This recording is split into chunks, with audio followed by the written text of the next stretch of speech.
ಪರಾಶರಸೂನುಃ ಸತ್ಯವತೀ ಹೃದಯನಂದನೋ ವ್ಯಾಸಃ ಯಸ್ಯ ಹಾಸ್ಯಕಮಲಗಲಿತಂ ವಾङ्ಮಯಮೃತಂ ಜಗತ್ ಪಿಬತಿ. ಭುಜಗಭೋಗಾಭಮುದ್ಯಮ್ಯ ಹೃದಯಂ ನಿಜಭುಜಂ ದಕ್ಷಿಣಂ ಲಕ್ಷಣಾಢ್ಯಂ ಲಲಿತಮುದ್ರಿಕ್ತವಿಜ್ಞಾನಮುದ್ರಂ ಭಜ ಭಜ ಅನಂತಮಿತ್ಯಾಲಪಂತಂ ಪ್ರಣತವಾನ್ ಪ್ರಾಣಿನಾಂ ಪ್ರಾಣಭೂತಂ ಪ್ರಣತಿಭಿಃ ಪ್ರಣಯೇ ಪೂರ್ಣಬೌಧಂ. ಭವದವೋಷ್ಣೇನ ತಾತಪ್ಯಮಾನಾನ್ ಭುವಿ ಪರಂ ನಾಥಮಪ್ರೇಕ್ಷಮಾಣಾನ್ ಭುವನಮಾನ್ಯೇನ ಚ ಅನ್ಯೇನ ದೋಷ್ಣಾ ಭವತು ಭೀರ್ಮಾ ಇತಿ ನಃ ಸಾಂತ್ವಯಂತಂ ಪ್ರಣತವಾನ್ ಪ್ರಾಣಿನಾಂ ಪ್ರಾಣಭೂತಂ ಪ್ರಣತಿಭಿಃ ಪ್ರಣಯೇ ಪೂರ್ಣಬೋಧಂ. ನನ್ನ ಅಧ್ಯಾತ್ಮ ಬಂಧುಗಳೇ, ಆಚಾರ್ಯರು ಮಾಡಿರತಕ್ಕ ದ್ವಾದಶ ಮೂರ್ತಿ ಸ್ತವದಲ್ಲಿ 6 ಮೂರ್ತಿಗಳನ್ನು ನಾವು ಈ ತನಕ ನೋಡಿದ್ದೇವೆ. ಮಧುಸೂದನದ ತನಕ ಕೇಶವ, ನಾರಾಯಣ, ಮಾಧವ, ಗೋವಿಂದ, ವಿಷ್ಣು, ಮಧುಸೂದನ. ಇನ್ನು ಮುಂದೆ ನಾವು ನೋಡಬೇಕಾದ 7ನೆಯ ರೂಪ ತ್ರಿವಿಕ್ರಮ, 8ನೇದು ವಾಮನ, 9ನೇದು ಹೃಷಿಕೇಶ, 10ನೇದು ಪದ್ಮನಾಭ, ಶ್ರೀಧರ, ಆಮೇಲೆ ಹೃಷಿಕೇಶ, ಆಮೇಲೆ ಪದ್ಮನಾಭ, ಆಮೇಲೆ ದಾಮೋದರ.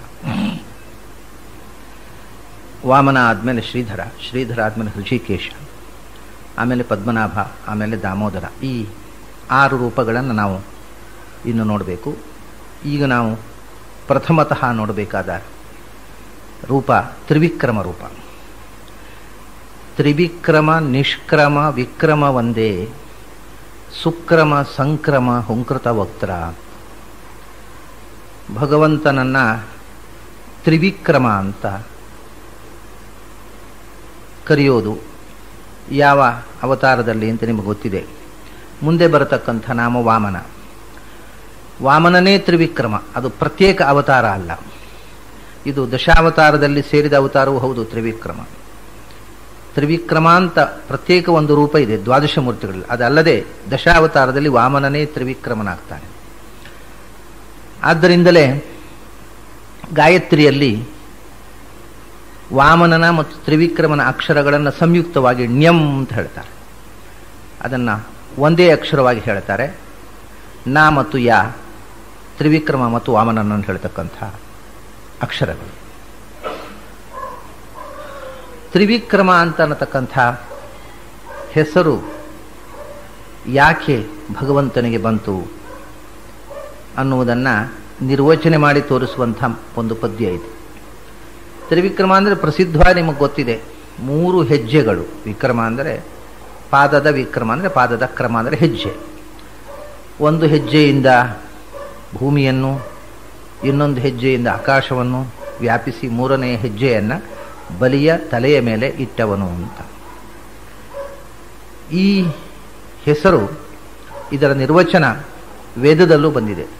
ಪ್ರಸಿದ್ಧವಾದ ವಿಷ್ಣು ಸೂಕ್ತ, ಇದಂ ವಿಷ್ಣುರು ವಿಚಕ್ರಮೇ ತ್ರೇಧಾ ನಿದಧೇ ಪದಂ ಸಮೂಢಮಸ್ಯ ಪಾಂಸುರೇ ತ್ರೀಣಿ ಪದ ವಿಚಕ್ರಮೇ ವಿಷ್ಣುರ್ಗೋಪ ಅದಾಭ್ಯ ಅತೋ ಧರ್ಮಾಣಿ ಧಾರಯನ್ ವಿಷ್ಣೋಃ ಕರ್ಮಾಣಿ ಪಶ್ಯತ ಯತೋ ವ್ರತಾನಿ ಪಸ್ಪಶೇ ಇಂದ್ರಸ್ಯ ಯುಜ್ಯ ಸಖಾ ಅಂತ ಭಗವಂತನ 3 ಪಾದಗಳ ವರ್ಣನೆ ವೇದದಲ್ಲಿ ಬಂದಿದೆ.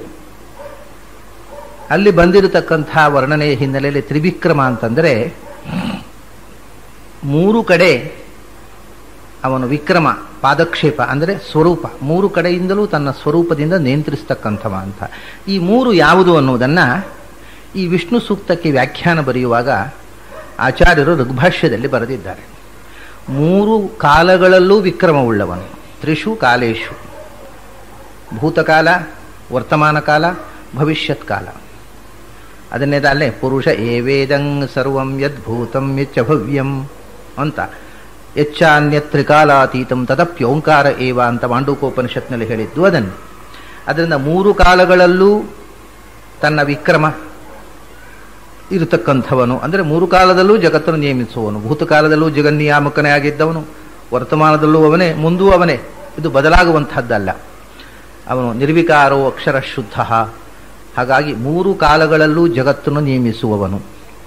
ಮತ್ತೆ ಮೂರು ಅಂದರೆ ಮೂರು ಲೋಕಗಳನ್ನು, ಮೂರು ಕಾಲಗಳು, ಮೂರು ಲೋಕಗಳು.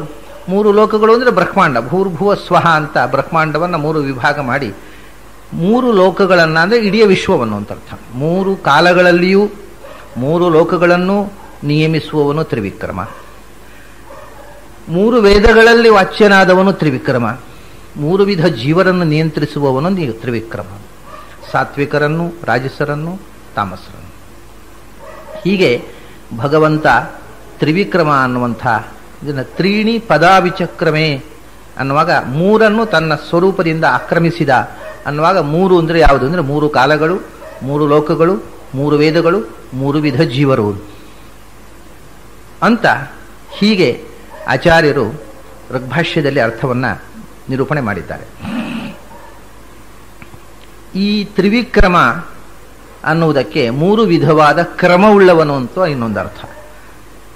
ತ್ರಿವಿಧವಾದ ಕ್ರಮದಿಂದ ಪ್ರಪಂಚವನ್ನು ನಿಯಮಿಸುವವನು ಅಂತ. ಪ್ರಪಂಚವನ್ನು ನಿಯಮಿಸುವವನು ಅಂತ ಆಯಿತು, ಮೂರು ಲೋಕವನ್ನು ನಿಯಮಿಸುವವನು ಅಂತ.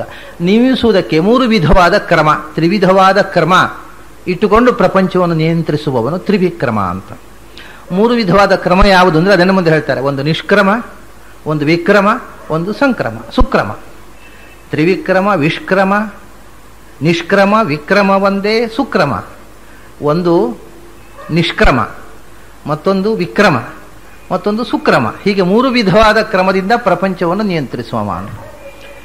ನಿಷ್ಕ್ರಮ ಅಂದರೆ ನಿಷ್ಕ್ರಾಮಯತಿ, ನಿಷ್ಕಾಸನೆ, ಅವರನ್ನು ಒದ್ದೋಡಿಸುವವ ತಮಸ್ಸಿಗೆ, ಇದು ಒಂದು ಕ್ರಮ. ತಾಮಸರನ್ನ ನಿಷ್ಕ್ರಾಮಣ ಮಾಡುವವ ಅಂದರೆ ನಿಷ್ಕಾಸನ ಮಾಡುವ, ಅವನನ್ನು ತಮ್ಮಿಂದ ದೂರಕ್ಕೆ ತಳ್ಳಿ ತಮಸ್ಸಿನಲ್ಲಿ ಇಡುವುದು ಒಂದು ಕ್ರಮ. ಮತ್ತೊಂದು ಸಂಸಾರಿಗಳ ಕ್ರಮ, ಅದು ವಿಕ್ರಮ, ವಿವಿಧ ಕ್ರಮ. ಅಂದರೆ ಒಮ್ಮೆ ಭೂಮಿ, ಒಮ್ಮೆ ಸ್ವರ್ಗ, ಒಮ್ಮೆ ನರಕ, ಒಮ್ಮೆ ಭೂಮಿ, ಒಮ್ಮೆ ಸ್ವರ್ಗ, ಒಮ್ಮೆ ನರಕ, ಹೀಗೆ ವಿವಿಧವಾದ ಸಂಚಾರ, ಇದು ವಿಕ್ರಮ. ಮತ್ತೊಂದು ಸಾತ್ವಿಕರಿಗೆ ಸುಕ್ರಮ, ಸುಖವನ್ನು ಕೊಡ್ತಕ್ಕಂಥ ಕ್ರಮ. ಹೀಗೆ ಮೂರು ವಿಧವಾದ ಕ್ರಮದಿಂದ ಜಗತ್ತನ್ನು ನಿಯಂತ್ರಿಸುವವನಾದ್ದರಿಂದ ತ್ರಿವಿಕ್ರಮ ಅನ್ನುವ ಶಬ್ದವನ್ನು ಮೂರು ಕ್ರಮಗಳನ್ನು ಆಚಾರ್ಯ ಮುಂದಿನ ಮೂರು ಶಬ್ದಗಳಲ್ಲಿ ಹೇಳ್ತಾರೆ. ನಿಷ್ಕ್ರಮ, ವಿಕ್ರಮ, ಸುಕ್ರಮ ಅಂತ. ಆದರೆ ಇವೆಲ್ಲ ಹಾಗಾದರೆ ಒಬ್ಬೊಬ್ಬರು ಒಂದೊಂದು ಥರ ಕ್ರಮ ಆಯ್ತಲ್ಲ. ಈ ಮೂರು ವಿಧ ಕ್ರಮ ಅನ್ನೋದು ಒಟ್ಟಿಗೆ ಅಕ್ರಮ ಆಯ್ತಲ್ಲ, ಅಂದರೆ ಸಂಕ್ರಮ ಅಂದರು. ಇದು ಸಮೀಚೀನವಾದ ಕ್ರಮ. ಯಾಕೆಂದರೆ ಅವರವರ ಯೋಗ್ಯತೆಗೆ ತಕ್ಕಂತೆ ಅವರವರನ್ನು ನೇಮಿಸುವುದರಿಂದ ಇಲ್ಲಿ ಭಗವಂತನ ಕ್ರಮದಲ್ಲಿ ತಾರತಮ್ಯ ಇಲ್ಲ, ಇದು ಸಮೀಚೀನವಾದ ಕ್ರಮ ಅಂತ. ಹೀಗೆ ನಿಷ್ಕ್ರಮ, ವಿಕ್ರಮ, ಸುಕ್ರಮ ಈ ಮೂರು ಕ್ರಮಗಳು ಅವರವರ ಯೋಗ್ಯತೆಗೆ ಸಮವಾಗಿರುವುದರಿಂದ ಸಂಕ್ರಮ, ಸಮೀಚೀನವಾದ ಕ್ರಮದಿಂದ ಜಗತ್ತನ್ನು ನಿಯಂತ್ರಿಸುವ ಅಂತ. ಇದು ಒಂದು ಅರ್ಥ. ಮತ್ತೊಂದು ರೀತಿಯಿಂದ ನಿಷ್ಕ್ರಮ ಅಂದರೆ ಭಗವಂತ ಪ್ರಪಂಚನದ ನಿಯಮನಕ್ಕೆ ಒಂದೊಂದು ಬಾರಿ ಒಂದೊಂದು ರೀತಿ, ಒಂದೊಂದು ಸೃಷ್ಟಿಯಲ್ಲಿ ಒಂದೊಂದು ರೀತಿ ಮಾಡುವುದಿಲ್ಲ. ಮತ್ತೆ ಅವನಿಗೆ ಒಂದು ನಿಶ್ಚಿತವಾದ ಕ್ರಮ ಇದೆ, ಅದೇ ನಿಷ್ಕ್ರಮ. ನಿಶ್ಚಿತವಾದ ಕ್ರಮವುಳ್ಳವನು ನಿಷ್ಕ್ರಮ. ಅದು ನಿಶ್ಚಿತವಾದ ಕ್ರಮ ಯಾವುದು ಅಂತಂದರೆ ವಿವಿಧ ಕ್ರಮ. ಆ ಕ್ರಮದಲ್ಲಿ ಎಲ್ಲರಿಗೂ ಏಕರೂಪವಾದ ನಿಶ್ಚಯ ಅಲ್ಲ. ಕೆಲವರಿಗೆ ದುಃಖವನ್ನು ಕೊಡ್ತಕ್ಕಂಥದ್ದು, ಕೆಲವರಿಗೆ ಸುಖವನ್ನು ಕೊಡ್ತಕ್ಕಂಥದ್ದು, ಕೆಲವರಿಗೆ ಸುಖ ದುಃಖವನ್ನು ಕೊಡುವಂಥದ್ದು, ಹೀಗೆ ವಿವಿಧವಾದ ಕ್ರಮವುಳ್ಳವನು ವಿಕ್ರಮ. ಹಾಗಾದರೆ ಮತ್ತೆ ಪುನಃ ಅದೇ ಪ್ರಶ್ನೆ ಬಂತು, ವಿವಿಧವಾದ ಕ್ರಮ ಯಾಕೆ ಮಾಡಿದ ಅವನು, ತಾರತಮ್ಯ ಮಾಡಿದಲ್ಲ ಅಂದರೆ ಅದು ಸುಕ್ರಮ ಅಂತಂದರು. ಅವರವರ ಸ್ವಭಾವ ಸ್ವರೂಪ ಯೋಗ್ಯತೆಗೆ ಅನುಗುಣವಾಗಿರುವುದರಿಂದ ಅಂತಹ ಸಮೀಚೀನವಾದ ಕ್ರಮ ಅದು.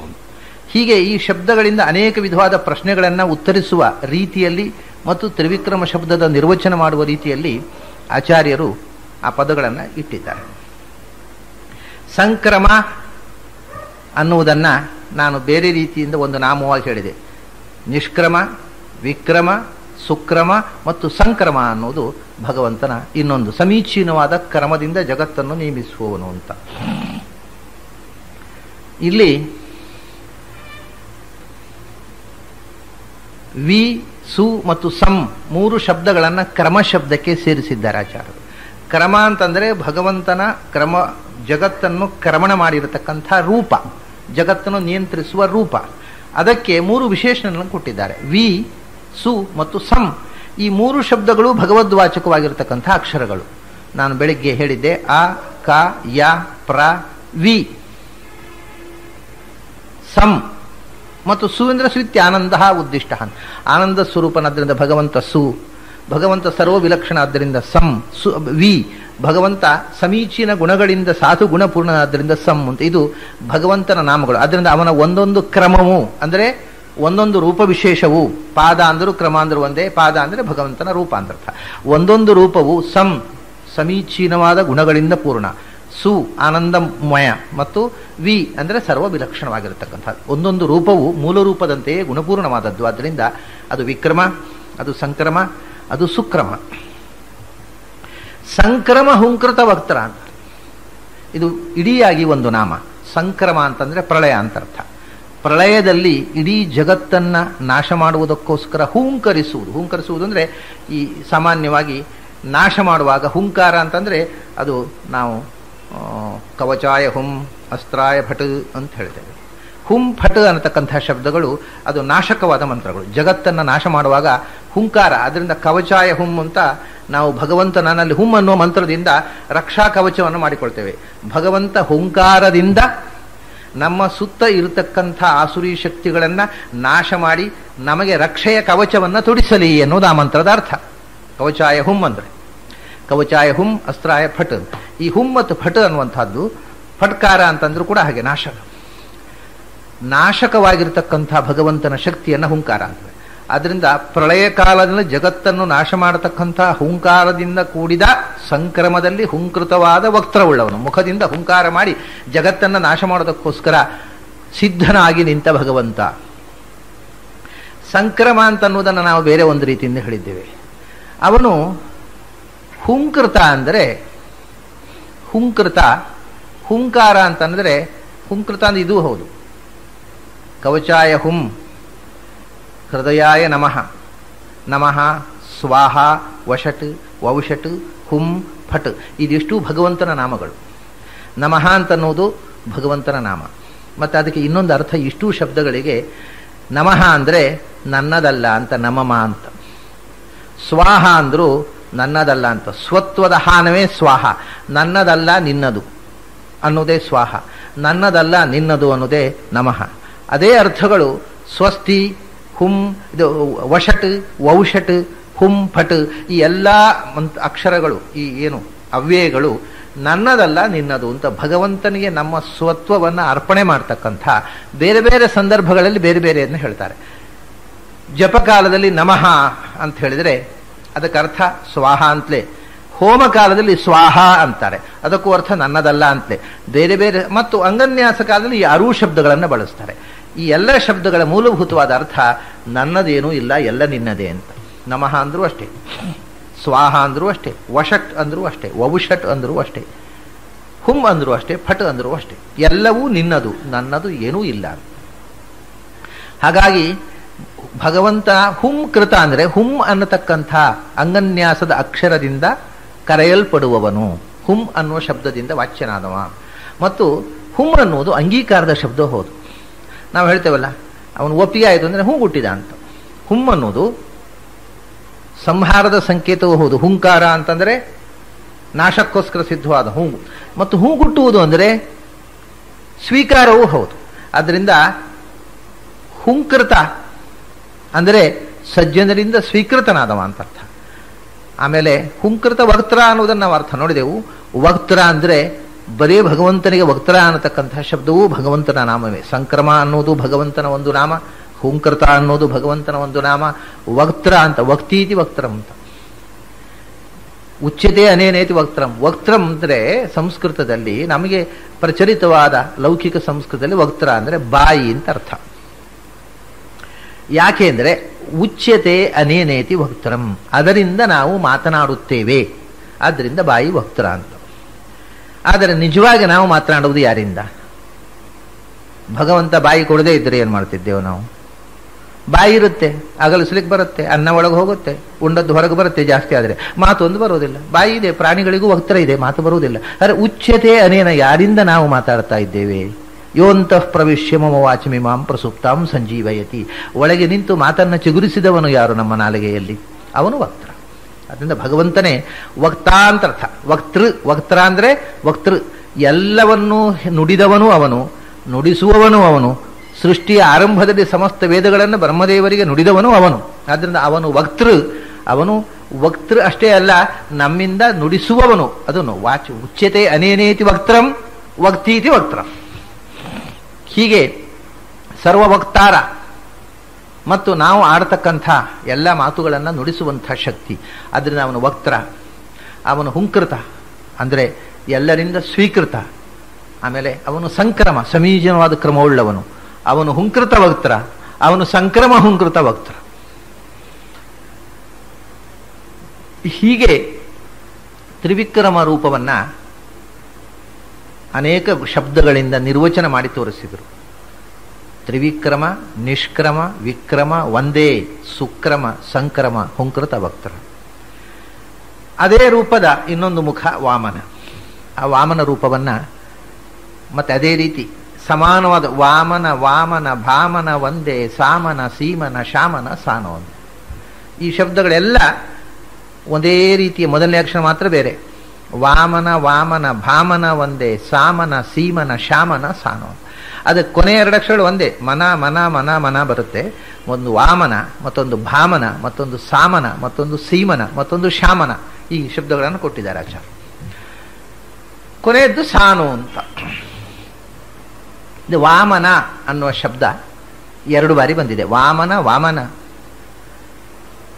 ಒಂದು ವಾಮನ ಅಂತಂದ್ರೆ, ನಾನು ಅದನ್ನು ಮೊನ್ನೆ ಬೇರೆ ಒಂದು ಸಂದರ್ಭದಲ್ಲಿ ವಾಮನ ಶಬ್ದವನ್ನು ಹೇಳುವಾಗ ಹೇಳಿದ್ದೆ.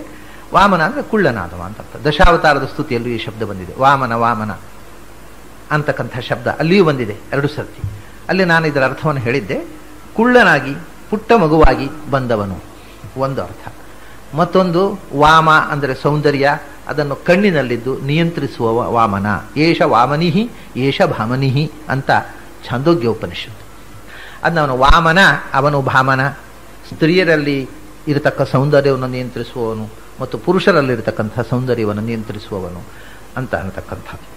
ಏಷ ವಾಮನಃ ಏಷ ಭಾಮನಃ. ಅದನ್ನೇ ವಾಮನ ಭಾಮನ.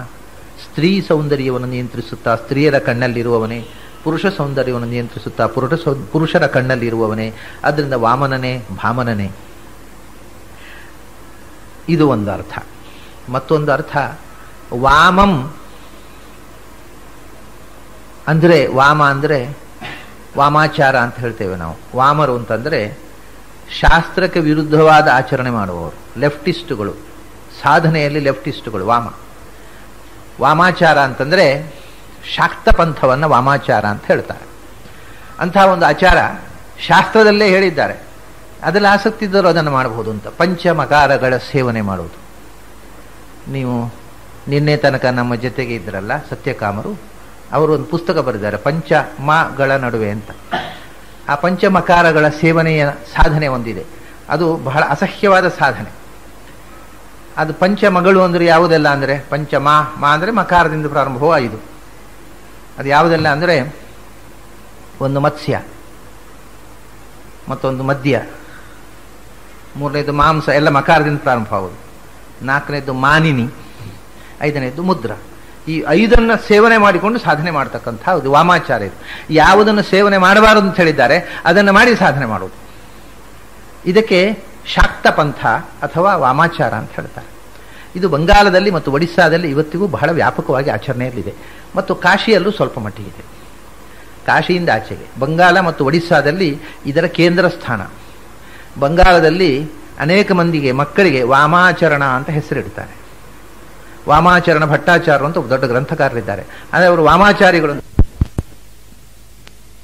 ಅಂತ ಹೆಸರನ್ನ ಇಡ್ತಾರೆ ಮಕ್ಕಳಿಗೆ.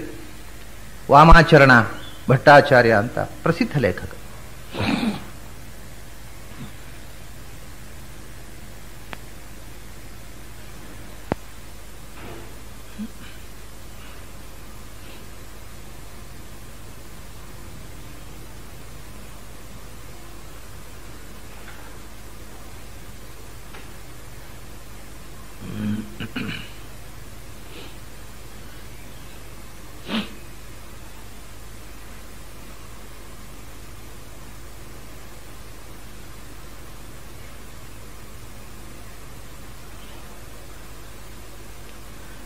ಆ ವಾಮಾಚಾರದ ಮುಖ್ಯ ಲಕ್ಷಣ ಪಂಚ ಮಗಳು. ಮದ್ಯ ಸೇವನೆ ಮಾಡಬೇಕು ಧಾರಾಳವಾಗಿ, ಸ್ವಲ್ಪ ಅಲ್ಲ, ಆದರೂ ಅಮಲ ಏರಬಾರದು. ಇದು ಒಂದು ಸಾಧನೆ. ಮದ್ಯ, ಮಾಂಸ, ಮತ್ಸ್ಯ, ಇದು 3 ಮಕಾರಗಳಾಯಿತು. 4ನೆಯದ್ದು ಮಾನಿನಿ, ಸ್ತ್ರೀ ಸಂಘ, ಅದು ಸ್ವಚ್ಛಂದವಾಗಿ ಸ್ತ್ರೀಯರ ಜೊತೆಗೆ ವಿಹರಿಸುವುದು, ಇದು ಒಂದು ಸಾಧನೆ ಅವರಿಗೆ. 5ನೆಯದ್ದು ಮುದ್ರಾ ಅಂತ. ಇದು ಸಾಧನೆ, ಇದರ ಬಗ್ಗೆ ಏನು ಗಾಬರಿ ಆಗಬೇಕಾದ್ದಿಲ್ಲ. ಯಾಕೆಂದರೆ ಇದನ್ನು ಮೀರಿ ನಿಲ್ಲುವಂಥ ಒಂದು ಸ್ಥಿತಿಗೆ ಬರುವ ಒಂದು ವಿಚಿತ್ರವಾದ ಸಾಧನೆ. ಅದನ್ನು ಕೆಟ್ಟದ್ದಕ್ಕೆ ಉಪಯೋಗಿಸಿದಾಗ ಅದು ಬಹಳ ವಾಮಾಚಾರವಾಗುತ್ತೆ. ಆಮೇಲೆ 5ನೆಯದ್ದು ಮುದ್ರಾ ಅಂತ. ಮುದ್ರಾ ಅನ್ನೋ ಶಬ್ದದ ಅರ್ಥ ಗೊತ್ತಾದರೆ ಮಾತ್ರ ನಿಮಗೆ ಬಹಳ ಗಾಬರಿ ಆಗ್ಬೋದು. ಈ 4 ಕೇಳಿದಾಗ ಆದದ್ದಕ್ಕಿಂತ ಹೆಚ್ಚು ಗಾಬರಿ ಆಗ್ಬೋದು. ಮುದ್ರಾ ಅಂದರೆ ಹೆಣದ ಮಾಂಸವನ್ನು ತಿನ್ನೋದು, ಇದು 5ನೆಯದ್ದು ಸಾಧನೆ ಅವ್ರದ್ದು. ಲಿವಿಂಗ್ ವಿತ್ ಹಿಮಾಲಯನ್ ಮಾಸ್ಟರ್ಸ್ ಅನ್ನೋ ಪುಸ್ತಕದಲ್ಲಿ ಇಂಥ ಒಬ್ಬರು ಭೈರವಿ ಉಪಾಸಕರಾಗಿ ಅಘೋರಿ ಸಾಧಕರು ಹೆಣದ ಮಾಂಸವನ್ನು ಒಂದು ಸಿಹಿ ತಿಂಡಿಯಾಗಿ ಪರಿವರ್ತನೆ ಮಾಡಿ ಅಲ್ಲಿ ಬಂದವರಿಗೆ ತಿನ್ನಲಿಕ್ಕೆ ಕೊಟ್ಟದನ್ನು ಸ್ವಾಮಿ ರಾಮ್ ಹೇಳಿದ್ದು, ಘಟನೆಯನ್ನು ವರ್ಣಿಸಿದ್ದನ್ನು ನೀವು ಕೆಲವರಾದರೂ ನೋಡಿರಬಹುದು. ಹಿಮಾಲಯದಲ್ಲಿ ಈಗಲೂ ಈ ರೀತಿ ಮಾಡುವವರಿದ್ದಾರೆ, ಸಾಧನೆ ಮಾಡುವವರು ಇದ್ದಾರೆ. ಈ ಮುದ್ರಾ ಅನ್ನೋದು ಇಷ್ಟು ಭಯಾನಕವಾದ, ಕೆಲವರಿಗೆ ಕಷ್ಟ ಆಗತ್ತೆ. ಉಳಿದದ್ದು 4 ಆದರೆ ಯಾರೂ ಮಾಡ್ಬೋದು ನೋಡಿ. ಮದ್ಯ ಸೇವನೆ, ಮಾಂಸ ಸೇವನೆ, ಮಾನಿನಿ ಸೇವನೆ, ಅದಕ್ಕೇನು ಪ್ರಾಬ್ಲಮ್ ಇಲ್ಲ, ಅದೆಲ್ಲರೂ ಇಷ್ಟವಾಗಿ ಸಂತೋಷವಾಗಿ ಮಾಡ್ತಾರೆ. ಕೊನೆಯದು ಸ್ವಲ್ಪ ಕಷ್ಟ ಆಗತ್ತೆ. ಆಗ ಅದಕ್ಕೆ ಮುದ್ರಾ ಅನ್ನೋದಕ್ಕೆ ಮತ್ತೊಂದು ಸುಲಭದ ಅರ್ಥ ಮಾಡಿಕೊಂಡು, ಏನು ಅಂದರೆ ಅವಲಕ್ಕಿ ಕಜ್ಜಾಯ ಅಂತ. ಅದು ಮತ್ತೆ ಸುಲಭೀಕರಣ. ಹೆಣದ ಮಾಂಸ ಅದರ ಬದಲಿಗೆ ಕಡೆಗೆ ಅದಲ್ಲದೆ ಇದ್ರೆ ಅವಲಕ್ಕಿ ಕಜ್ಜಾಯ ಮಾಡೋದು. ಮುದ್ರಾ ಅಂದರೆ ಅವಲಕ್ಕಿ ಕಜ್ಜಾಯ ಅನ್ನುವಂಥದ್ದು ಸುಲಭೀಕರಣವಾದ ಅರ್ಥ ಮಾಡಿಕೊಂಡು ಈ ಪಂಚ ಮಗಳನ್ನು ಸೇವನೆ ಮಾಡ್ತಾ ಸಾಧನೆ ಮಾಡಿ, ಇದರ ಮೂಲಕವೇ ಸಾಧನೆ ಮಾಡಿ ಇದರಿಂದ ಓವರ್ಕಮ್ ಮಾಡೋದು. ಅದನ್ನು ಬಿಟ್ಟು ಓವರ್ಕಮ್ ಮಾಡೋದು ಒಂದು 2 ಥರ. ಈ ಯಾವುದು ಮಾಡಬಾರದು ಅಂದಿದ್ದೀರೋ ಅದನ್ನು ಮಾಡ್ತಾನೆ ಅದರಿಂದ ನಿರ್ಲಿಪ್ತನಾಗುವುದು, ಅದನ್ನು ಮಾಡದೆ ಅದರಿಂದ ನಿರ್ಲಿಪ್ತನಾಗುವುದು, ಎರಡೂ ಕಷ್ಟವೇ. ಅದೇನೋ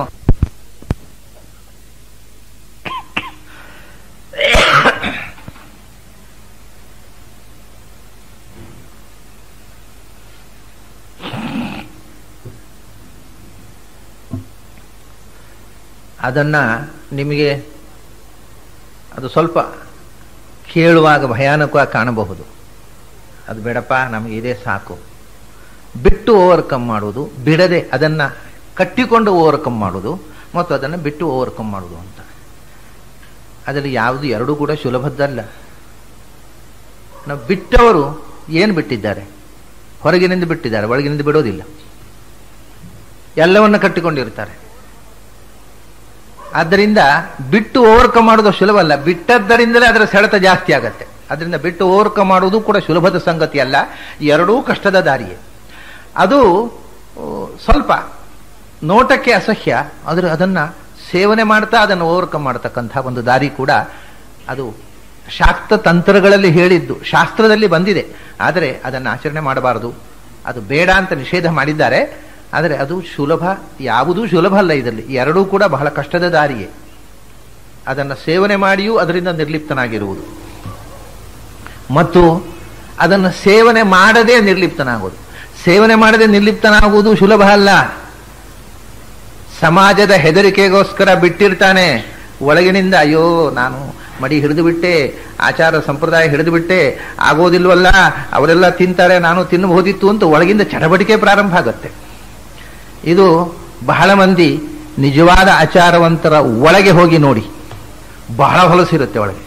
ಯಾಕಂದ್ರೆ ಎಲ್ಲ ಬಿಟ್ಟದ್ದನ್ನು ಒಳಗೆ ಹೋಗ್ಕೋತಿರುತ್ತೆ. ಅದರಿಂದ ಬಿಟ್ಟದ್ದೆಲ್ಲ ಒಳಗೆ ಹೋಗ್ಕೋತಿರುತ್ತೆ. ಅದಕ್ಕೆ ವಾಮಾಚಾರವ್ರು ಏನು ಮಾಡ್ತಾರೆ, ಅದು ಒಳಗೆ ಹೋಗುವುದು ಬೇಡ, ಅದು ಹೊರಗಿಂದೇ ಅದನ್ನು ಉಪಯೋಗಿಸೋಣ, ಒಳಗೆ ಬರುವುದೇ ಬೇಡ ಅದು ಅಂತ.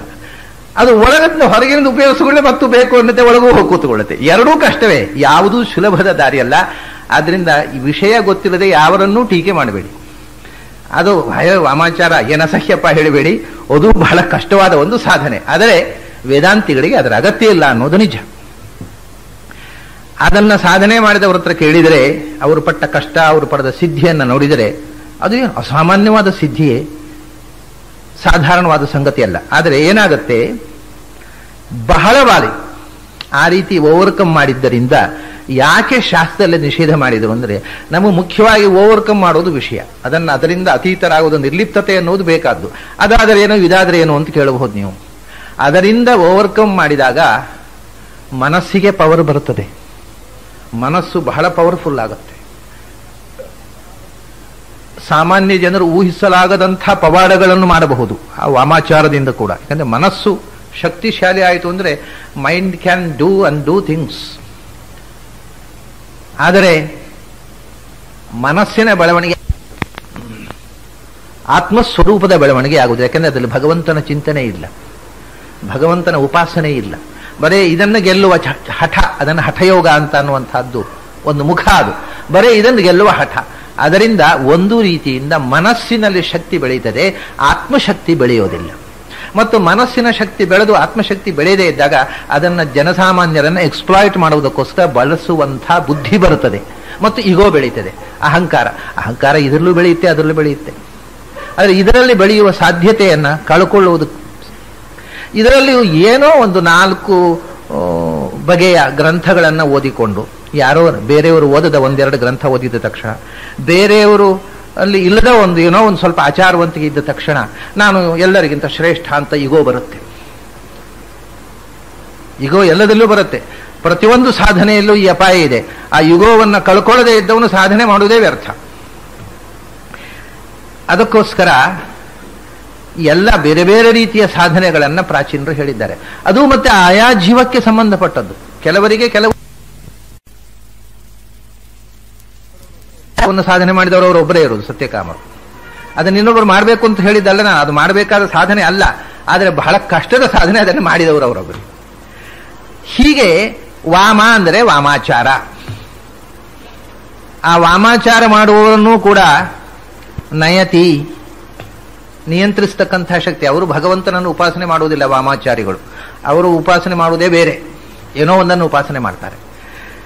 ವಾಮಾಚಾರಿಗಳಲ್ಲಿ 2 ವಿಧದ ಅವರು ಸಾಮಾನ್ಯವಾಗಿ ವಾಮಾಚಾರದ ಉಪಾಸನೆ ಮಾಡುವವರು ಶಕ್ತಿಯ ಉಪಾಸಕರು. ವೈಷ್ಣವರಲ್ಲಿ ವಾಮಾಚಾರ ಇಲ್ಲ, ಶಾಕ್ತರಲ್ಲಿ ಶೈವರಲ್ಲಿ ವಾಮಾಚಾರ ಇದೆ. ಆ ವಾಮಾಚಾರದಲ್ಲಿ ಮೂಲತಃ ಅವರು ಆ ಉಪಾಸನೆ ಮಾಡತಕ್ಕಂಥ ಶಕ್ತಿಯನ್ನ ತಾನು ಅಭಿನ್ನ ಅಂತ ಉಪಾಸನೆ ಮಾಡ್ತಾರೆ. ಅದು ಆದ್ದರಿಂದಲೇ ಆ ಉಪಾಸನೆಯನ್ನ ಶಾಸ್ತ್ರದಲ್ಲಿ ಆಚಾರ್ಯರು ಅವರು ತಂತ್ರಸಾರ ಸಂಗ್ರಹದಲ್ಲಿ ಅದರ ಉಲ್ಲೇಖವನ್ನೇ ಮಾಡುವುದಿಲ್ಲ, ಆ ದಾರಿಯಲ್ಲೇ ಹೋಗಬೇಡ ಅಂತ. ಆದರೆ ಪ್ರಪಂಚ ಸಾರದಲ್ಲಿ ಸ್ವಲ್ಪ ಮಟ್ಟಿಗೆ ಆ ದಾರಿಯ ಉಲ್ಲೇಖವನ್ನು ಶಂಕರಾಚಾರ್ಯರು ಮಾಡಿದ್ದಾರೆ. ಅವರು ಶಾಕ್ತ ಸಂಪ್ರದಾಯದ ಪ್ರಭಾವ ತುಂಬಾ ಇದ್ದವರು. ಆದರೆ ರಾಮಾನುಜಾಚಾರ್ಯರು ತಂತ್ರಶಾಸ್ತ್ರ ಬರೆಯದಿದ್ರು, ಅದನ್ನು ನಿಷೇಧ ಮಾಡಿದರು. ಆಚಾರ್ಯರು ತಂತ್ರಸಾರ ಸಂಗ್ರಹ ಬರೆದು ಸ್ಪಷ್ಟವಾಗಿ ಅಂತಹ ಉಪಾಸನೆ ಮಾಡಬೇಡ ಅಂತ ಹೇಳಿದರು. ಅದು ಮನುಷ್ಯನಿಗೆ ಕೇವಲ ಈಗೋವನ್ನು ಬೆಳೆಸಿ ಆತ್ಮಶಕ್ತಿಯನ್ನು ಬೆಳೆಸದೆ ಮನೋಬಲವನ್ನು ಮಾತ್ರ ಬೆಳೆಸುವಂತಹ ಸಾಧನೆಯಾಗಿ ಬಿಡುತ್ತೆ. ಯಾವ ಆತ್ಮೋದ್ಧಾರ ಇಲ್ಲ. ಸುಮ್ಮನೆ ಪವರ್ಸ್ ಬಂತು, ಎಕ್ಸ್ಟ್ರಾರ್ಡಿನರಿ ಪವರ್ಸ್, ಮಿರಕ್ಯುಲಸ್ ಪರ್ಸನಾಲಿಟಿ ಆಯಿತು ಅಷ್ಟೇ, ಮುಂದೇನು ಏನೂ ಇಲ್ಲ. ಅದಕ್ಕೋಸ್ಕರ ಅಂಥ ಒಂದು ಆಚಾರ ವಾಮಾಚಾರ. ಆ ಆಚಾರದಲ್ಲಿ ಭಗವಂತನ ಉಪಾಸನೆ ಇಲ್ಲದಿದ್ದರೂ ಆ ಆಚಾರವನ್ನ ನಿಯಂತ್ರಿಸುವವನು ಯಾರು? ಯಾರು ಕೆಲವರಿಗೆ ಆ ಬುದ್ಧಿ ಕೊಟ್ಟು ವಾಮ ಮಾರ್ಗದಲ್ಲಿ ಹೋಗ್ಲಿಕ್ಕೆ ಪ್ರೇರಣೆ ಮಾಡುವವನು ಯಾರು? ದಕ್ಷಿಣ ಮಾರ್ಗದಲ್ಲಿ ಹೋಗ್ಲಿಕ್ಕೆ ಪ್ರೇರಣೆ ಮಾಡುವವನು ಅವನೇ, ವಾಮ ಮಾರ್ಗದಲ್ಲಿ ಹೋಗ್ಲಿಕ್ಕೆ ಪ್ರೇರಣೆ ಮಾಡುವವನು ಅವನೇ. ಆದ್ದರಿಂದ ಅವನು ವಾಮನನೂ ಹೌದು, ದಕ್ಷಿಣನೂ ಹೌದು. ಇನ್ನೂ ಒಂದು ವಿಚಿತ್ರವಾದ ಅರ್ಥ ಇದೆ ಈ ಶಬ್ದಕ್ಕೆ. ವೇದವನ್ನು ವಮನ ಮಾಡಿದವರೊಬ್ಬರಿದ್ದರು, ನಿಮಗೆ ಗೊತ್ತಿದೆ, ಯಾಜ್ಞವಲ್ಕ್ಯರು. ವೇದವನ್ನು ವಮನ ಮಾಡಿದವರು, ವಮತೀತಿ ವಮನಃ ಅಂತ. ವೇದವನ್ನು ವಮನ ಮಾಡಿದವರಿಗೆ ತಪಸ್ಸಿಗೆ ಒಲಿದು ಸೂರ್ಯನಲ್ಲಿ ಸನ್ನಿಹಿತನಾಗಿ ಹೊಸ ವೇದವನ್ನು ಉಪದೇಶ ಮಾಡಿದವನು ವಾಮನ. ಹೀಗೆ ಈ ಶಬ್ದ ಅನೇಕ ಅಪೂರ್ವ ಅರ್ಥಗಳನ್ನ ಕೊಡತಕ್ಕಂಥ ಶಬ್ದ. ಎಲ್ಲ ಶಬ್ದವು ಇದನ್ನು ಬರ್ತಕ್ಕ ಕೆಲವು ಅಪೂರ್ವ ಅರ್ಥಗಳನ್ನ ನಿಮ್ಮ ಮುಂದೆ ಇಟ್ಟೆ. ವಾಮನ, ವಾಮನ, ವಾಮ, ನವಾಮನ, ಹೀಗೂ ಪದಚ್ಛೇದ ಇದಕ್ಕೆ. ವಾಮ, ವಾಮನ, ವಾಮನ ಅಲ್ಲ, ವಾಮ ನವಾಮನ. ನವ ಅಂದರೆ ನೂತನವಾಗಿರತಕ್ಕಂಥದ್ದು, ಅಥವಾ ನವರು ಅಂದರೆ ನುಸ್ತುತವು ಅಂತ. ಯಾರು ನುವಂತಿ ತೇ ನವಾಹ ಅಂತ, ಭಗವಂತನನ್ನು ಸ್ತೋತ್ರ ಮಾಡುವವರು ಅಂತ ಅರ್ಥ. ನವರು ನವ ಅಂತಂದ್ರೆ ಪ್ರಣವ. ಪ್ರಣವ ಅಂದ್ರೆ ಏನರ್ಥ? ಭಗವಂತನನ್ನು ಪ್ರಕೃಷ್ಟವಾಗಿ ಸ್ತೋತ್ರ ಮಾಡುವಂಥ ಮಂತ್ರ ಅಂತ. ನವ ಅಂದ್ರೆ ಸ್ತೋತ್ರ ಮಾಡುವಂಥದ್ದು ಅಥವಾ ಸ್ತೋತ್ರ ಮಾಡುವವನು.